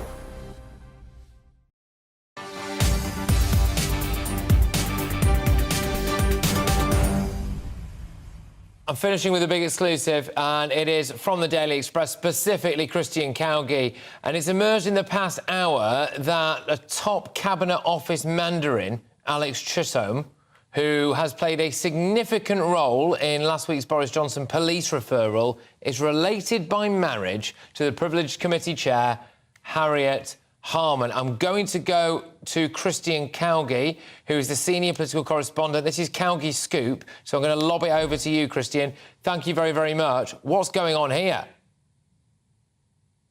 So the very simple story is that Alex Chisholm is one of the most senior civil servants in the Cabinet Office who have been overseeing the whole Partygate handling by the civil service. Of course, the department, we've seen lots of leaks, lots of briefings from against Boris Johnson. And it now emerges that Alex Chisholm is, as you say, related by marriage to Harriet Harman, who coincidentally is chairing the Privileges Committee in the House of Commons into Boris Johnson and Partygate. Now, the specific relationship actually isn't that difficult to understand. His wife, Alex Chisholm's wife, her grandmother is Harriet Harman's auntie. So they are, I think, his wife and Harriet Harman are first cousins, first removed. It's actually a very close familial bond. Now, Cabinet Office sources, government sources, said it's not a close relationship and they haven't met. Now, maybe it's because I'm Northern, but I know my family. And if I worked in the same industry as them, in the same postcode as them, I imagine I'd be aware of that link. And, you know, whether you buy into, you know, what we're doing here by highlighting these links, well, it should at least be declared, because this is a very important relationship. And was it not declared, Cowgie? Political investment. Was it not declared? It took them a while to come. It's not public, right? We had to do our own investigation. I had to do a family tree via sources. I had to put it to the Cabinet Office, and they took about 6 hours to come back to me with no comment, right? It's not declared and it's not been published anywhere else before. And the reason I think people will be so angry about it is because it's not the first, right? We know of other links. For example, Rachel Reeves, the Shadow Chancellor, is married to a guy called Nicholas Joycey, who is very senior in the Cabinet Office and is head of the Economic and Domestic Secretariat. Now, it's a very important role. We're not saying these people have leaked. leaked. But when you build this picture of constant briefings against Brexiteers, against Boris, that are, thin on the ground evidence, that have holes in their claims, and there's all this overwhelming evidence that they're Labour people, we've had Sue Gray as well from the Cabinet Office, it builds a picture of a government department and a civil service who can't be trusted by people who voted for Boris Johnson. This is an astonishing revelation, Christy. I'm going to bring up a picture of this individual, Alex Chisholm, now, I believe. So there he is. That's the man who has supposedly been essentially hiding in the shadows and not revealing that he has a familial tie to Harriet Harman. And, Calgie, when you look at all of this stuff, it is very, very difficult, isn't it, to not draw a link between what's happening to Boris Johnson and some kind of witch hunt, stitch-up, etc. I mean, this is staggering. I mean, I'm sorry, but this is the kind of thing that the codes of morality should be upheld for, and people get in hot water all the time for not reporting or declaring interests like this. It's one rule for Boris Johnson, one rule for everyone else, isn't it? Well, exactly, and I can't remember if I mentioned, so it's worth clarifying that the reason this is important is Alex Chisholm was reportedly the senior civil servant who decided to OK Boris Johnson's diaries being handed over to the police last week over allegations that events at Chequers had broken lockdown rules. And he's also involved in passing those same diaries, over to Harriet Harman's Privileges Committee, who are now factoring in those allegations into their investigation, which, of course, has been called a stitch-up already by many allies of Boris Johnson's. Christian, thank you, and what a scoop. This will rumble on. Christian Calgie there at the Daily Express. Make sure you check him out on Twitter at Calgie. He's always got scoops like that. Now, Michelle Dewberry joins me for Jubes & Co. What's on the agenda? I was just listening to that. It made me laugh then when he said maybe it's because he's Northern and all the rest of it, but who doesn't know their family? Yeah, especially if they work in the same office. Yeah, the whole thing is just ridiculous, and I do think they take us public for fools. And all these leaks, etc., they've got more holes than a sieve. It's appalling. Going on strike now, anyway. Go on. Who would want to go into politics with all this kind of stuff going on? I look at all this and I think it just deters good people from getting involved. Anyway, I've got loads coming up. I'll touch on that, of course. But I also want to ask, are unions getting too big for their boots? They seem to be interfering in absolutely everything. Also, one of the great British things that I love are all the random events, Patrick. Yes. So at the weekend, some woman won the cheese rolling competition in Gloucester. She got knocked unconscious. Anyway, loads of people are saying that all these events now should be banned, because honestly, there are so many, I've been looking into it today, so many fascinating things. And whilst doing my research, look at this one that I found out. Talk about... Oh, it's me, lawnmower racing. This is Patrick Christys, everyone, lawn mowing racing, as he says. Watch this, though, everyone. He's not very good at it. He absolutely stacks it. I've got the scar. I can't get my trouser leg up that high, but I split my kneecap open there. Oh, did you? Well, I've got to say, I spent a good 10 minutes laughing. Yeah. I find it hilarious when people fall and hurt themselves. But notwithstanding that, all of these kind of events, you've got those great ones where the footballs get knocked around the streets, people battering each other, people saying ban them, ban them. I say, get a life, let them run. Absolutely. What a show lined up next. Michelle Dewberry with Jubes & Co. See you tomorrow at 3, people. Take it easy. Hello there, I'm Greg Dewhurst and welcome to your latest GB News forecast. High pressure firmly in control keeps it settled and dry for many of us, though the cloud will affect eastern coasts at times, keeping it cooler here with a keen northeasterly breeze. So just take the edge off the temperatures, but it is really settled over the next few days and very little changing through the rest of the week. To end Tuesday, we've got plenty of clear skies across the western side of the country. Across the north and the east, we do have some low and thicker cloud. As we move into the early hours, this slowly spreads its way westwards. The clearest skies holding on to western Scotland, Wales, into Northern Ireland. And here is where we'll see the lowest temperatures dipping into single figures. Elsewhere, generally under the cloud, holding up 9 to 11 degrees. The cloud could be thick enough for a few spots of drizzle, so quite a grey start away from Northern Ireland, Western Scotland to Wednesday morning. But as we go through the day, this cloud should slowly lift and break, but just notice how it takes its time to do so compared to Tuesday. Some parts of central England into eastern England staying cloudy all day. Best of the sunshine across the northwest, and here temperatures approaching 25 degrees for western Scotland, low 20s elsewhere, still cool along the east coast at the mid-teens. Into the evening time on Wednesday, that low cloud starts slipping back westwards once again. Clearest skies holding on to end the day across the west. And then overnight, again, the cloud thickens up, perhaps thick enough for the odd spot of light rain or drizzle, but most places dry, and temperatures again in the range of 7 to 11 degrees to take us into Thursday morning. And taking a quick look at Thursday, a bit of a grey start again. Best of the sunshine, western fringes of Scotland, England and Wales, and also Northern Ireland. And then slowly through the morning, the cloud lifts and breaks and tries